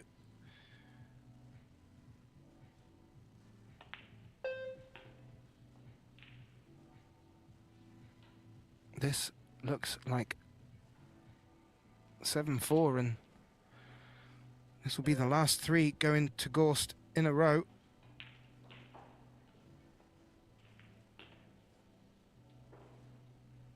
In fact, I have it down as 4. So a good little run that Gorst is building here, Arya, and 7-4. Well, a few racks ago, I wouldn't have predicted it, but a bit of fortune from the break and some good safety play. Gorst is reaping the rewards. Quick look out across the table. Albin Ushan's already taken a result, Arya, beating Mitko Fortunsky 10-3, booking the first place in the quarterfinals. Defending champ, of course, Albin Ushan.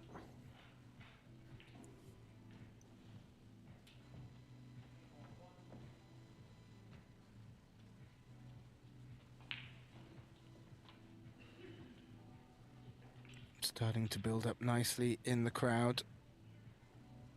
As I mentioned, following on from this match, be about an hour from now, the Saberts Women's 10-ball Open quarterfinals will get underway. I will check in a moment to see if the full lineup for the quarterfinals has been announced. And then after that, we'll be back for more Yarlin WPA Men's 8-ball World Championship action. We'll be kicking off the quarterfinals. And then following on from that and closing off a wonderful Tuesday, we will have at 7 p.m. the final of the Poison Mixed Doubles Open. Gorst to break, leading 7-4 in this race to 10.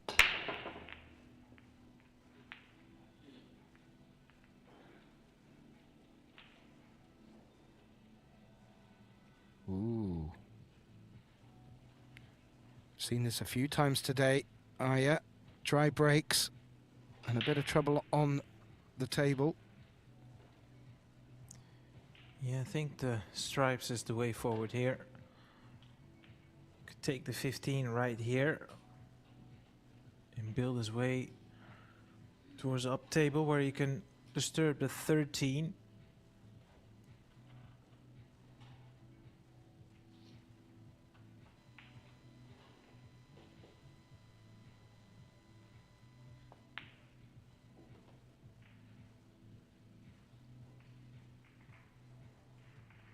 Yeah, I don't mind that. Good opportunities to run into the 6. 12 is in a lovely position. So is the 11.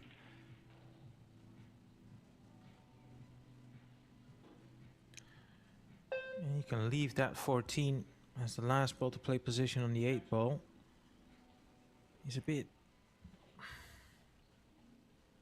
not ideal on the 9 ball, so can't really get close with a good angle on the, like you said, the 11 or the 12. Might be forced into a stop shot here and a longer 11. No, may have a little angle to push through.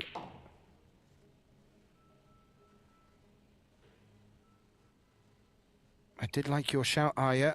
That 14 ball looks just right to be able to take the 8 into the left side pocket. Now, I do believe he's got the angle here on the 11. If he can send the cue ball straight into the 6, preferably on the lower side from this camera angle, you would always have a shot on the 10. Took it off the rail, which is fine, but it does mean you'll need to take the 10 out as soon as possible. You could also play the combination, of course, the 13-10.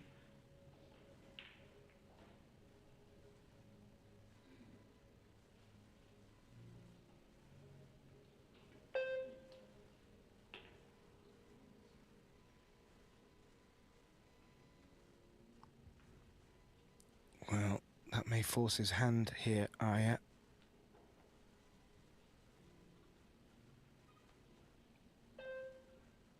If he's to take the combination on, I think he's going to be hampered by the 7 as well, so the 10 first.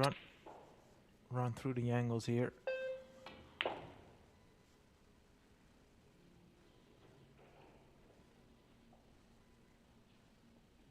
Nicely done.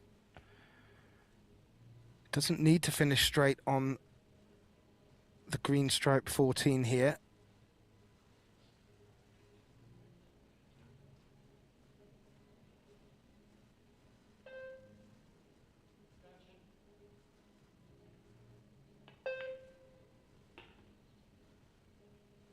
Not bad at all.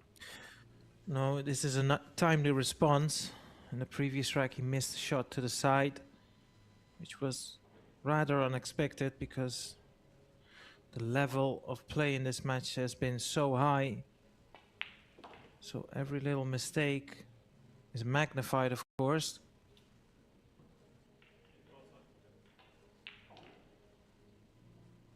Yeah, this time it was a dry break, Yapp.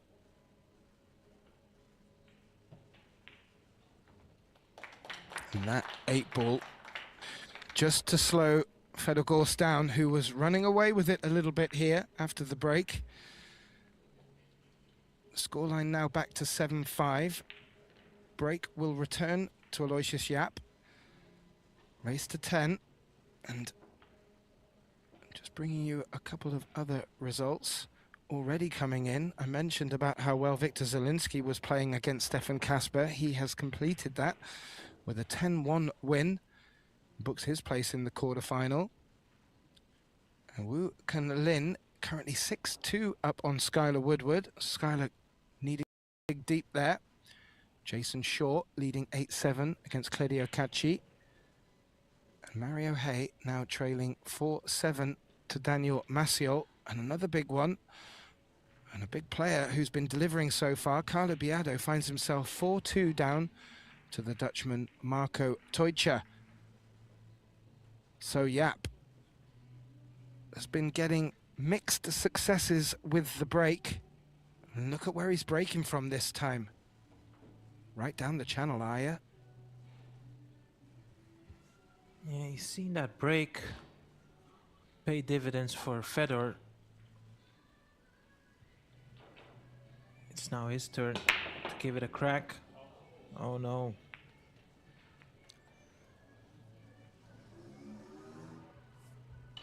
Well, that ball took a hop, a skip, and jumped straight into the side pocket. Yapp put a lot of venom in there, but just no reward.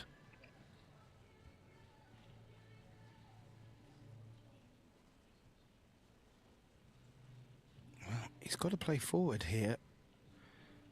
And if he wanted to take stripes, he's very limited for options.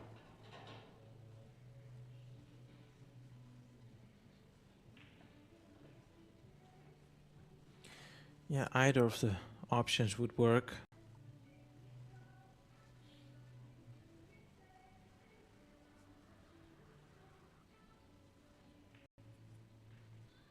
I think we'll see him taking the 5-ball out here. So solids for Fedor Gorst. Oh, and a double kiss. That could have gone wrong. Absolutely, considering he didn't want to have any business running into the 12. That's pretty fortunate how the cue ball has come up table.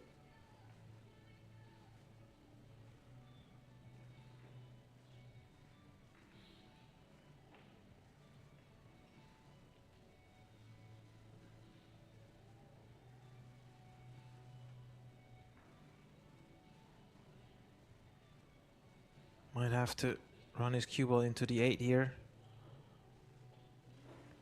Yeah, that's what I was thinking, Yapp.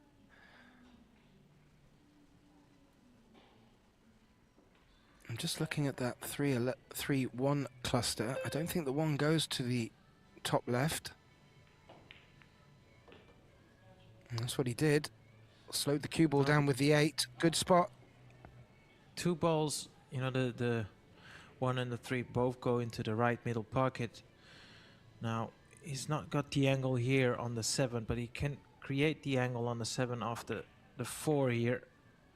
So drop the 7 in, take one of the 2 balls into the right middle pocket. That will open up the entire table now. Likely to be the 1.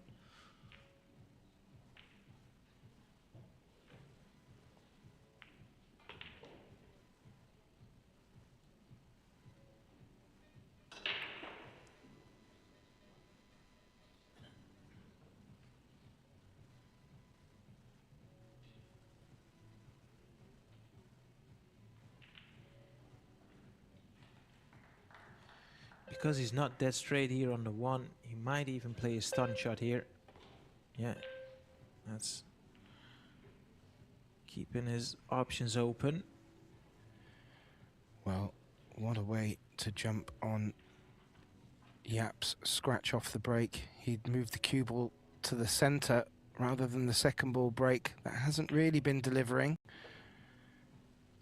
but scratched, and this is not what he would have wanted.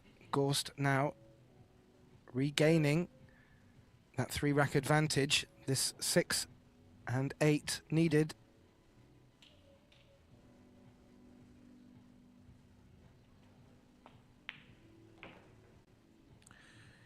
He's looking strong here, Gethin.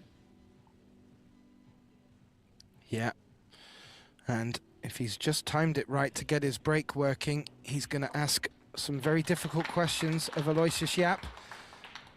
Fedor Gorst extends his lead. 8-5 is the score in this race to 10. And it does look like we have one more result coming in from the last 16 in the men's. FSR, Francisco Sanchez Ruiz, is taken Demetrius Lukatos 10-2 and is the 3rd player to make it into the men's quarterfinals. And just to let you know, the quarterfinals for the Sabre Women's 10-ball Open has concluded. We've got it up. And Brittany Bryant from Canada taking on Chihiro Kawahara. Soa, big matchup against Yasmin Ushan. Kelly Fisher takes on Xiaofang Fu of China. And it is Christine Zlateva that picked up the last spot. She will take on Pia Filler. Those matches will be taking place following on from this in about 40 minutes from now. Back to Fedor Gorst with the break, and Aya, he's looking like he's running away with this somewhat now. Yeah. When we look at the stats, Fedor's won 5 of the last 6 games. He went back to a second ball break there with no success.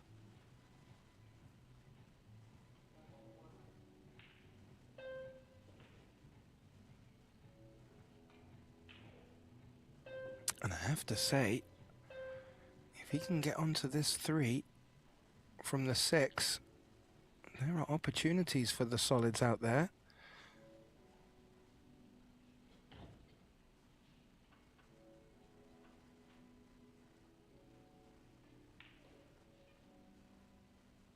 Wants to take the 5 out the way next, by the looks of it. No, he didn't.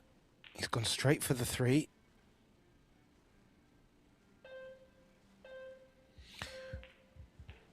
Will he risk playing for the 7 here? I don't know.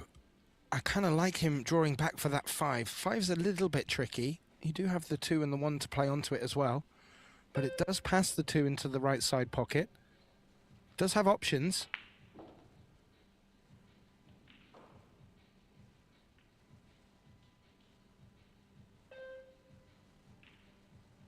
He's quite straight on the 5 now, though.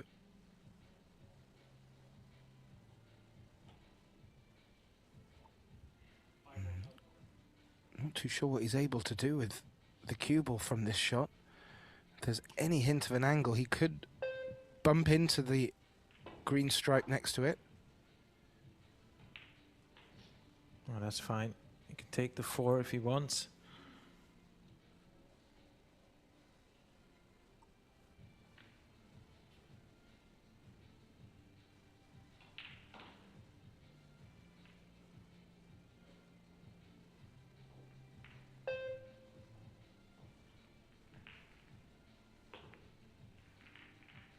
Nicely done. And well, it's not been the prettiest of breaks for either players in this match, but we have been greeted with some world-class top play here, some great pattern play, some beautiful openings and developments of clusters. And Yapp still very much in this match, although the scoreline not in his favour. He knows his opponent's also struggling a bit with this break. Exactly, and that's why you can never count either of these two players out if they were, you know, behind, because the break has not been easy for all these top players. It's only actually Carlo Biado who's managed to produce a perfect set in one of his previous matches. Other than that, we've rarely seen 3 break and runs in a row, let alone 4 or 5 packs.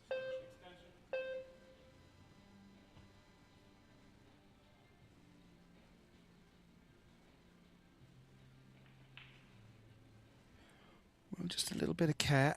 Should be natural for shape on this 7. The cue ball coming off the side rail would be nice. He's managed to massage a ball's width.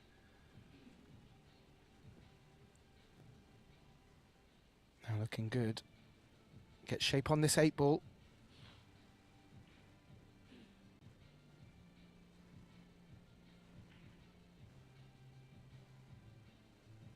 I wonder if he can send the cue ball in between the 9 and the 10. He might have to run it into the line of the 12 and 11.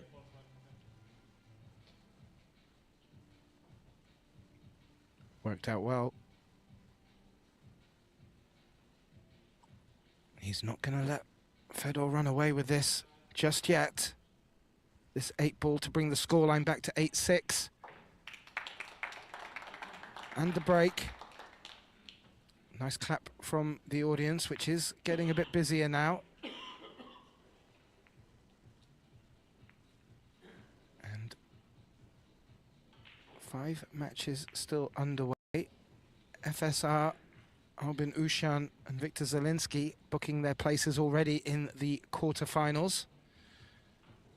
The quarterfinals will take place later today at 4 p.m. local time.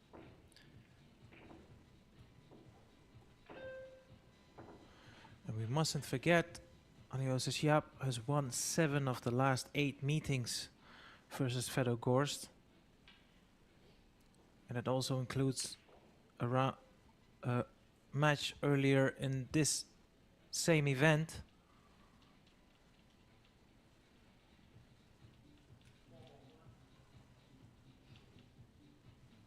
Well, without jinxing it, if there was ever a time for Aloysius to get that break dialed in, this would be it. Is he just off center? Quite possibly. But he's coming back to the power break. He puts a lot of effort in these shots. Lost the cue ball last time.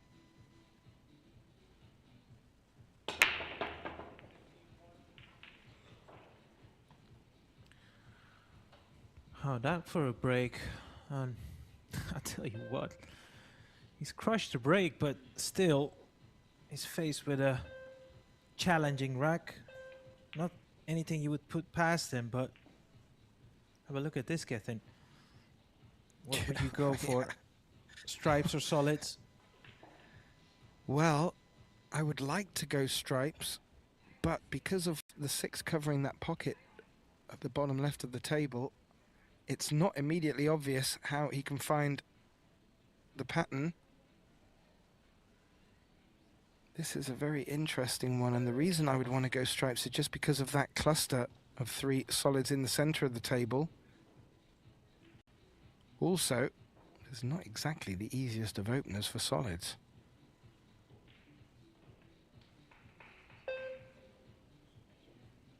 Well, we could pick the 5 off, perhaps, but go in stripes.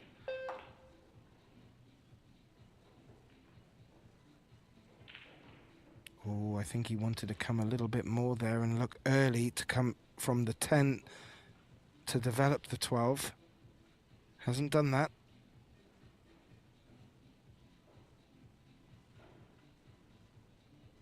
I don't know, Gethin. He might not have to develop develop the 12. He could play position on the short side of the 12 to the top left.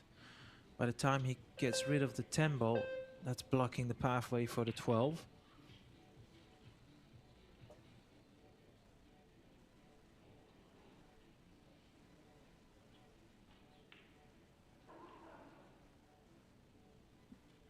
Gorst hoping that he gets back to the table in this rack with an opportunity to get to the hill. Aloysius Yapp just taking a little bit of extra care and attention here after calling the extension. He's going to be running down towards these balls after this shot. Is he still playing for shape on that 10? He hasn't got it again.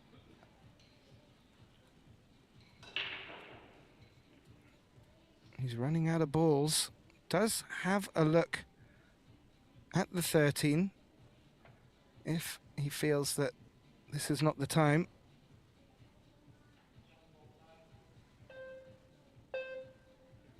Context is everything, isn't it, Getting? He's running out of balls. Yeah. Oh, he's going to sneak this past the 10.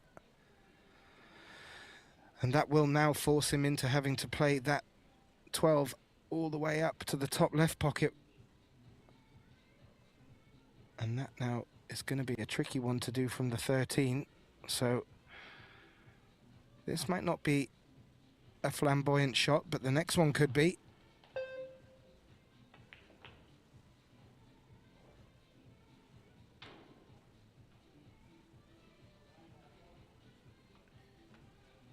You'll have to spin this in off 2 rails, maybe even the 3rd, which would be the side rail.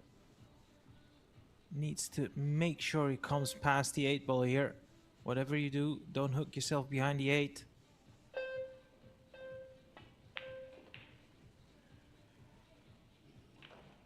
Beautiful shot.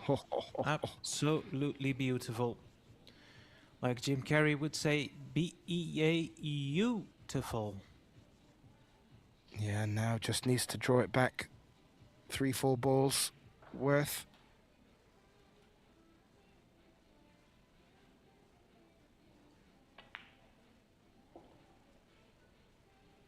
And that will be the second break and run for Aloysius Yapp. And what a time to do it, to bring him back within 2 and to retain the break. Sorry, to bring it within 1 and retain the break. This match is certainly by no means over. We also, have one more result in through, booking his place in the quarterfinal. Jason Shaw has taken a very good 10-7 victory over Claudio Cacci. And the only match that's really stuck at the moment, Carlo Biado has brought the scoreline back to 4-4 against Marco Teutscher. That one just starting a little bit later. Now, quick look at the stats. Yeah, Aloysius Yapp starting to put the percentages up on the break success. And this is the time to do it. If he can keep Fedor in his chair now, well, good things can come from that, Aya. Well, we talked about the safety efficiency by Fedor in this match. Well, you can see there, falls drawn, 100% safety efficiency. And the most striking stat there is his break success, 13%, and yet he's still in front. But the player overall performance will tell you that both players have been playing to a very high standard indeed, as we expected from them. Yeah, completely agree. This was the pick of the bunch for me and has not failed to deliver.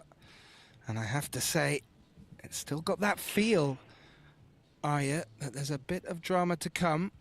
And it looks like with that, Fedor has just elected to take a break, a small comfort break. And while you're looking at the live statistics, Aya Sarabi and myself, Gethin Davis. We'll just take a very short break and we'll return with Fedor back to the table for the culmination of this very exciting last 16 matchup. Don't go anywhere.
And a very warm welcome back, ladies and gentlemen, to the culmination of this very exciting last 16 matchup between Fedor Gorst and Aloysius Yapp. The story so far, well, real close contest until Fedor brought the scoreline to 4-4, then threatened to run away with it. Yapp digging deep, a good break and run, and now finds himself at the table trailing just by one. My name's Gethin Davis.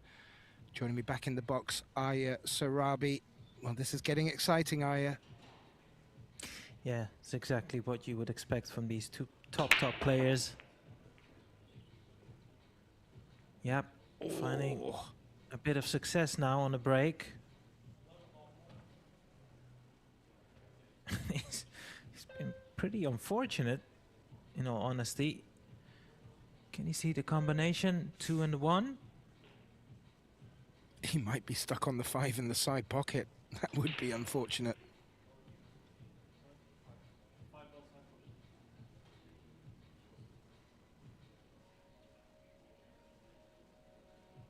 And maybe the 4 is on to the bottom right, so all is not lost if he's successful in getting position off this 5.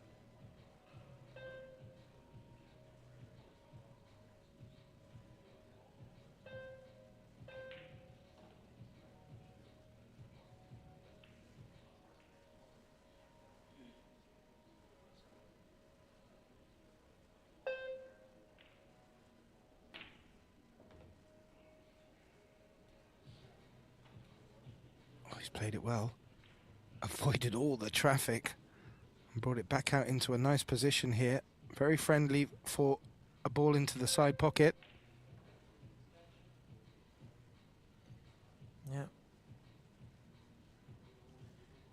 He's looking at that 3 ball. Obviously, he needs to make a decision. Either he wants to address the 4 ball using the 1, or take care of the 3 first and then head on towards the 4 ball.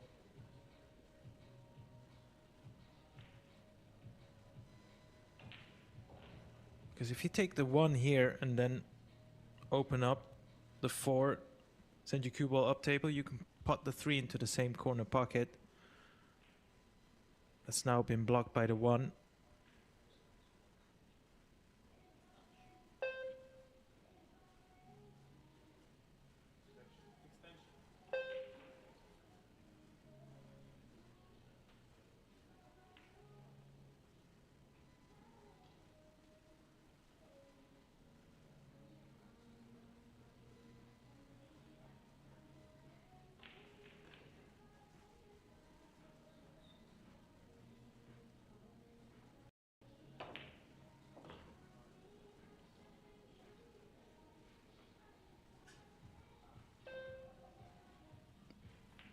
He's taking the 1 here.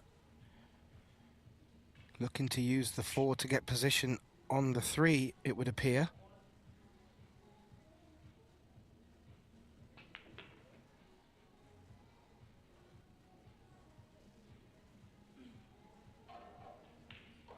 Just about on this 4. Yeah. He's going to need to force it a little bit. I don't fancy drawing, unless he's going to draw for it, position to play it in that side pocket. He is.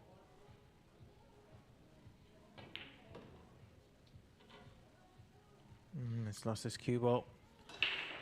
He has lost his cue ball there.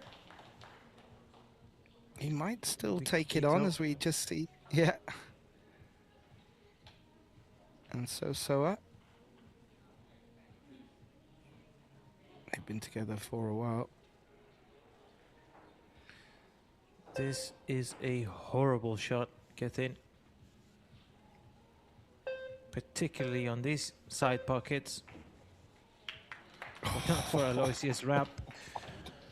That is...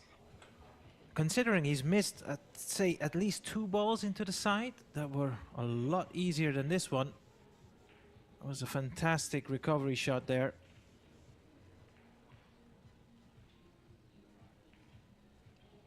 This 8 ball to bring the score back to 8-8, tied up. This is now a short race to 2. And let me tell you, ladies and gentlemen, Aloysius Yapp is just starting to blossom at the right minute when it comes to the break. And I did say, if he can keep Gorst in his chair, good things can come. So far, so good. Let's have a quick look out over the other tables. 5 players now have booked their place in the quarterfinals. FSR. Looks like Lin has taken the win against Skylar Woodward 10-2. He's in the quarterfinals, along with Jason Shaw, Albin Ushan, and Victor Zielinski. 3 matches still going. This is one of them. Mario Hay trailing 7-8 to Daniel Maciel. Carlo Biado now in the lead, 5-4 against Marco Teutscher. So the break, the timeout from Gorst didn't do anything. Yapp still at the table.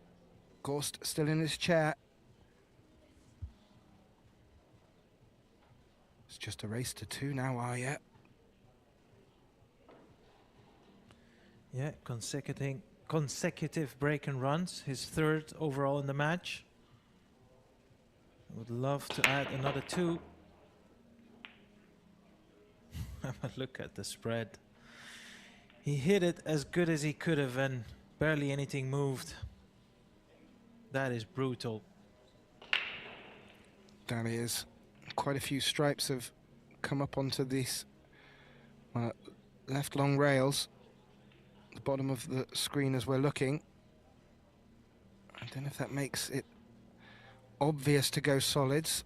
I need to survey the rest of the table first. That the 6 covering the pocket will probably help Fedor make his decision here.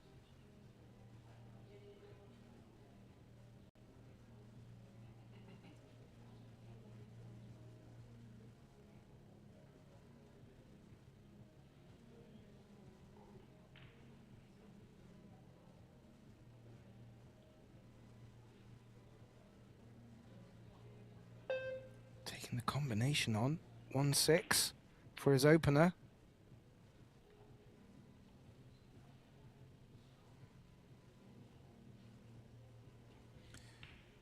would say he's favored to run out here. Yeah, if he can float the 2 through, I would suggest just get to the left of the 3 so he can play down for the 1 off the 3. And then he just needs to get back up the top of the table for his remaining 3 solids. Good opportunity. Well picked up, Arya.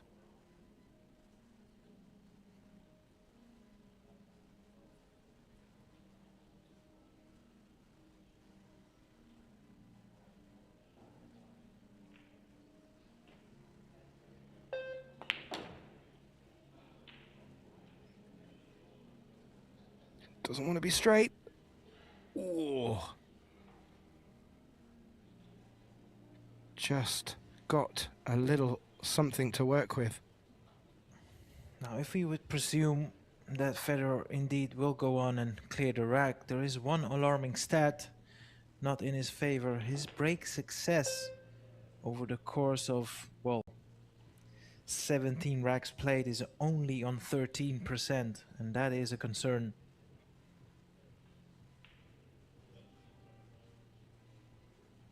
Yeah.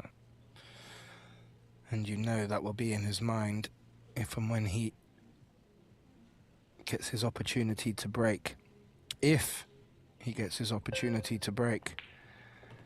It's looking right now. Kevin, respectfully, when you look back at this rack alone, Aloysius hit the first ball of the pack flush and as good as you could have hit him, and the rack barely even spread, so it's not like, you know, performing the best technical break will give you your best odds.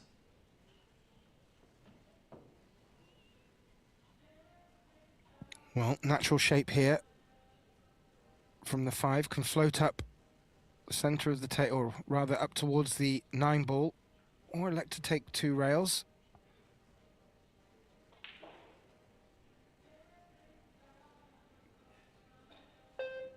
But if Fedor does win this rack, Yapp is going to be looking for a mistake off the break or in play from Fedor, because this will take him to the hill and will give him the break for the match. Fedor Gorst, being patient, had to sit in his chair and watch Aloysius Yapp come back with 2 break and runs, and has delivered and gets to the hill first in this race to 10. And you have to say now, Arya finds himself in the driver's seat. Yeah, I do wonder from where he'll break now. As you can see there, 13% break success. I wonder if he's going to break second ball. Or is he thinking to himself, I'm going all in on this? Well, your guess will be as good as mine. I'm sure our viewers have thought about it as well. I kind of prefer now, at this stage, I prefer the second ball break. And if it doesn't work, then there may be an opportunity to get back to the table with clusters arising. But only one man knows the answer to that question, Arya, and that's the man in question there, Fedor Gorst. This has been, so far, one of the most tightly fought and entertaining contests so far. Real top world-class play from these 2 top world-class players. Now Fedor Gorst. There's your answer. Going for it. I like that. He's backing himself, going all in.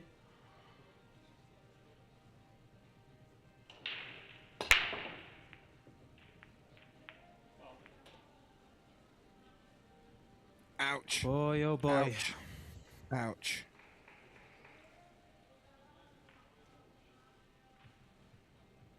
He hit them again good. Just lost the cue ball. Scratch. Ball in hand for Yapp. He will be looking to not let Fedor back to the table in this one. Stripes look nice. Solids don't look too bad either. Everything has a pocket, Arya. Absolutely. Pressure is on though, get in.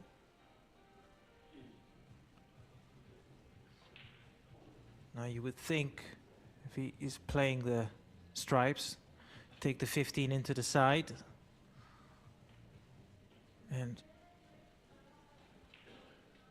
build your cue ball in areas where you leave yourself options. That seems to be the play. Yeah, I agree. I kind of even don't mind taking the 11 and the 9 out now and just dealing with the 3 that he finds on the left-hand side of the table, but he's got options.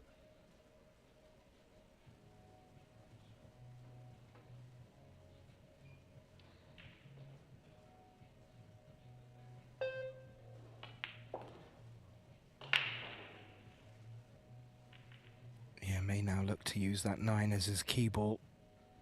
So 6, then his choice, 12 or 10. This could be the hill that this match thoroughly deserves.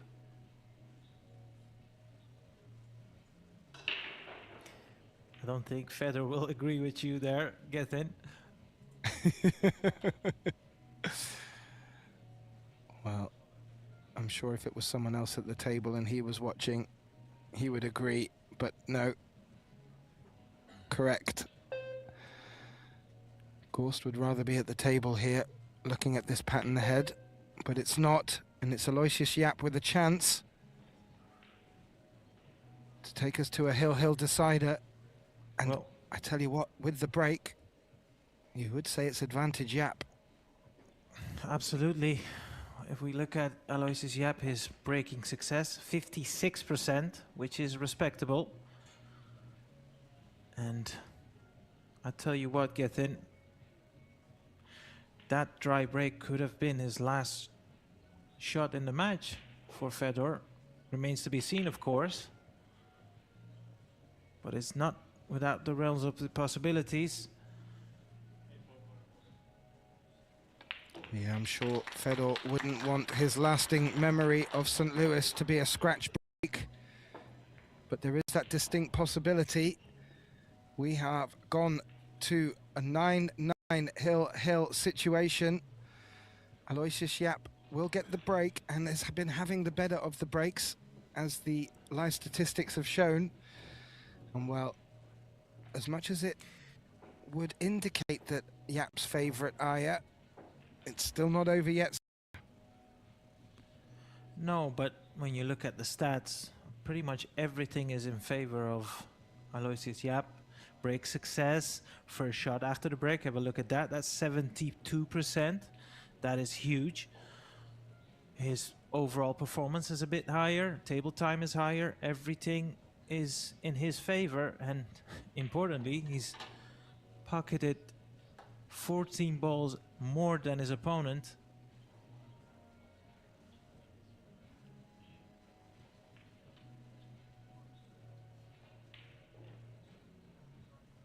So, Aloysius Yapp to break in this final and deciding rack for a place in the quarterfinals.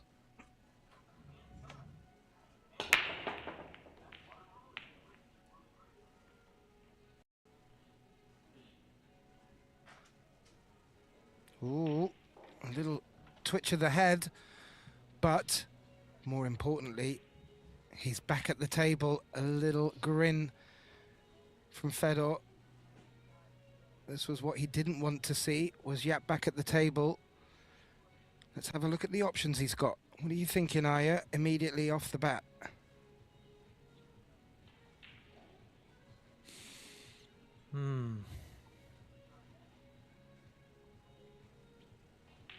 Oh. Yeah, I think I would go for the stripes as well. What is he looking at? 15? Does that go past the 7? No, he's taking it into the side.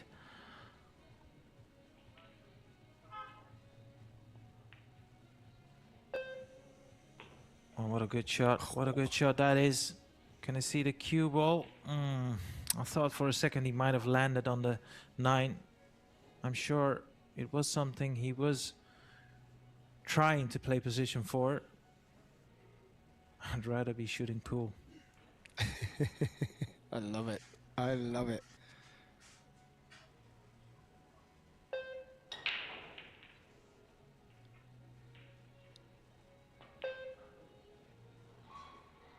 Yeah, he makes it and has looked to get straight back on the 9. Looks like he's done it. Awesome positional shot there. Yeah, this is top stuff from both players, but at this stage of the match as well, really, this is impressive. Just had a little look. That was Robbie Capito. He was sat there with Sosoa. Looks like Sosoa is playing on this table next in the women's Saberts Temple Open quarterfinal. She matches up against Yasmin Ushan. That will be an absolute thriller, and that will come after this match is completed. But let's bring you back to this 9-ball. And this could be the crucial shot of the rack for Yapp.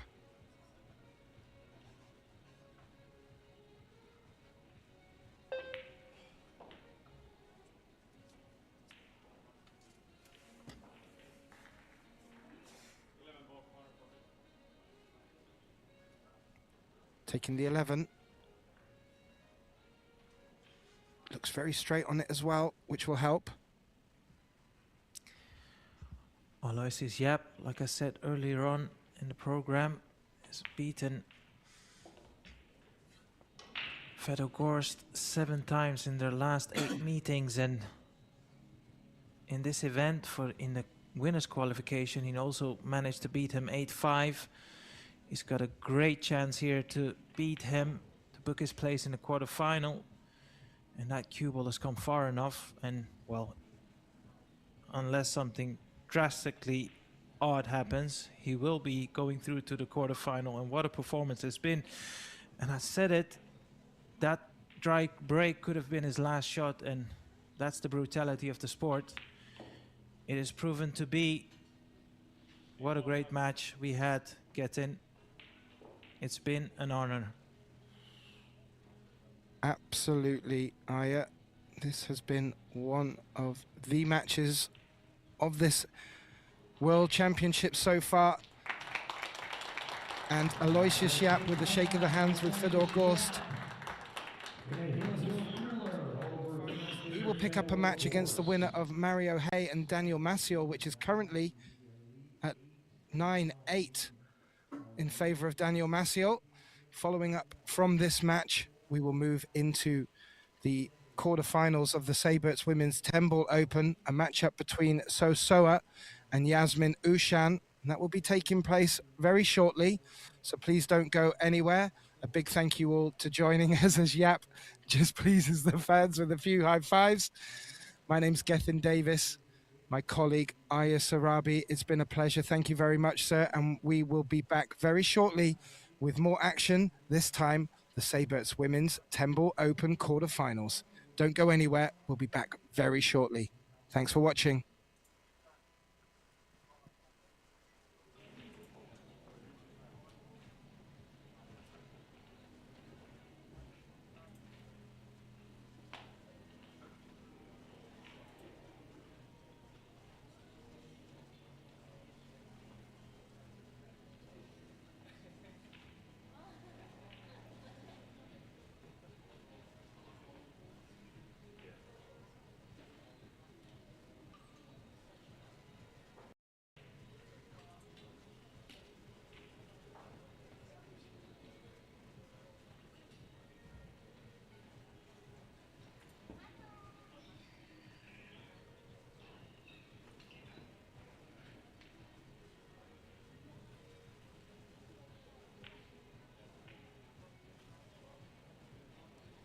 And if you're curious who is still in and who is not, just go to ProBilliardSeries.com. Again, ProBilliardSeries.com. As we stand right now, we have 8 women and 8 men left on both sides. But again, before we start this evening, we'll be down to just 4 in both the women's and the men's. The excitement is set for tomorrow. We're going to be awarding over $500,000 in prize money. So it's going to get exciting here, and so glad to see everybody here in St. Louis.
We are just moments away from opening break. Just a heads up, we have Christina Zlateva and Pia Filler on table 4. On table 3, it's the Bombshell, Brittany Bryant and Shihiro Kawahara. On Arena 2 will be So Soa and Jasmine Ocean. And in Arena 1, Zhao Fang Fu and Kelly Fisher. That's your final 8. And we'll get things kicked off here in just a minute.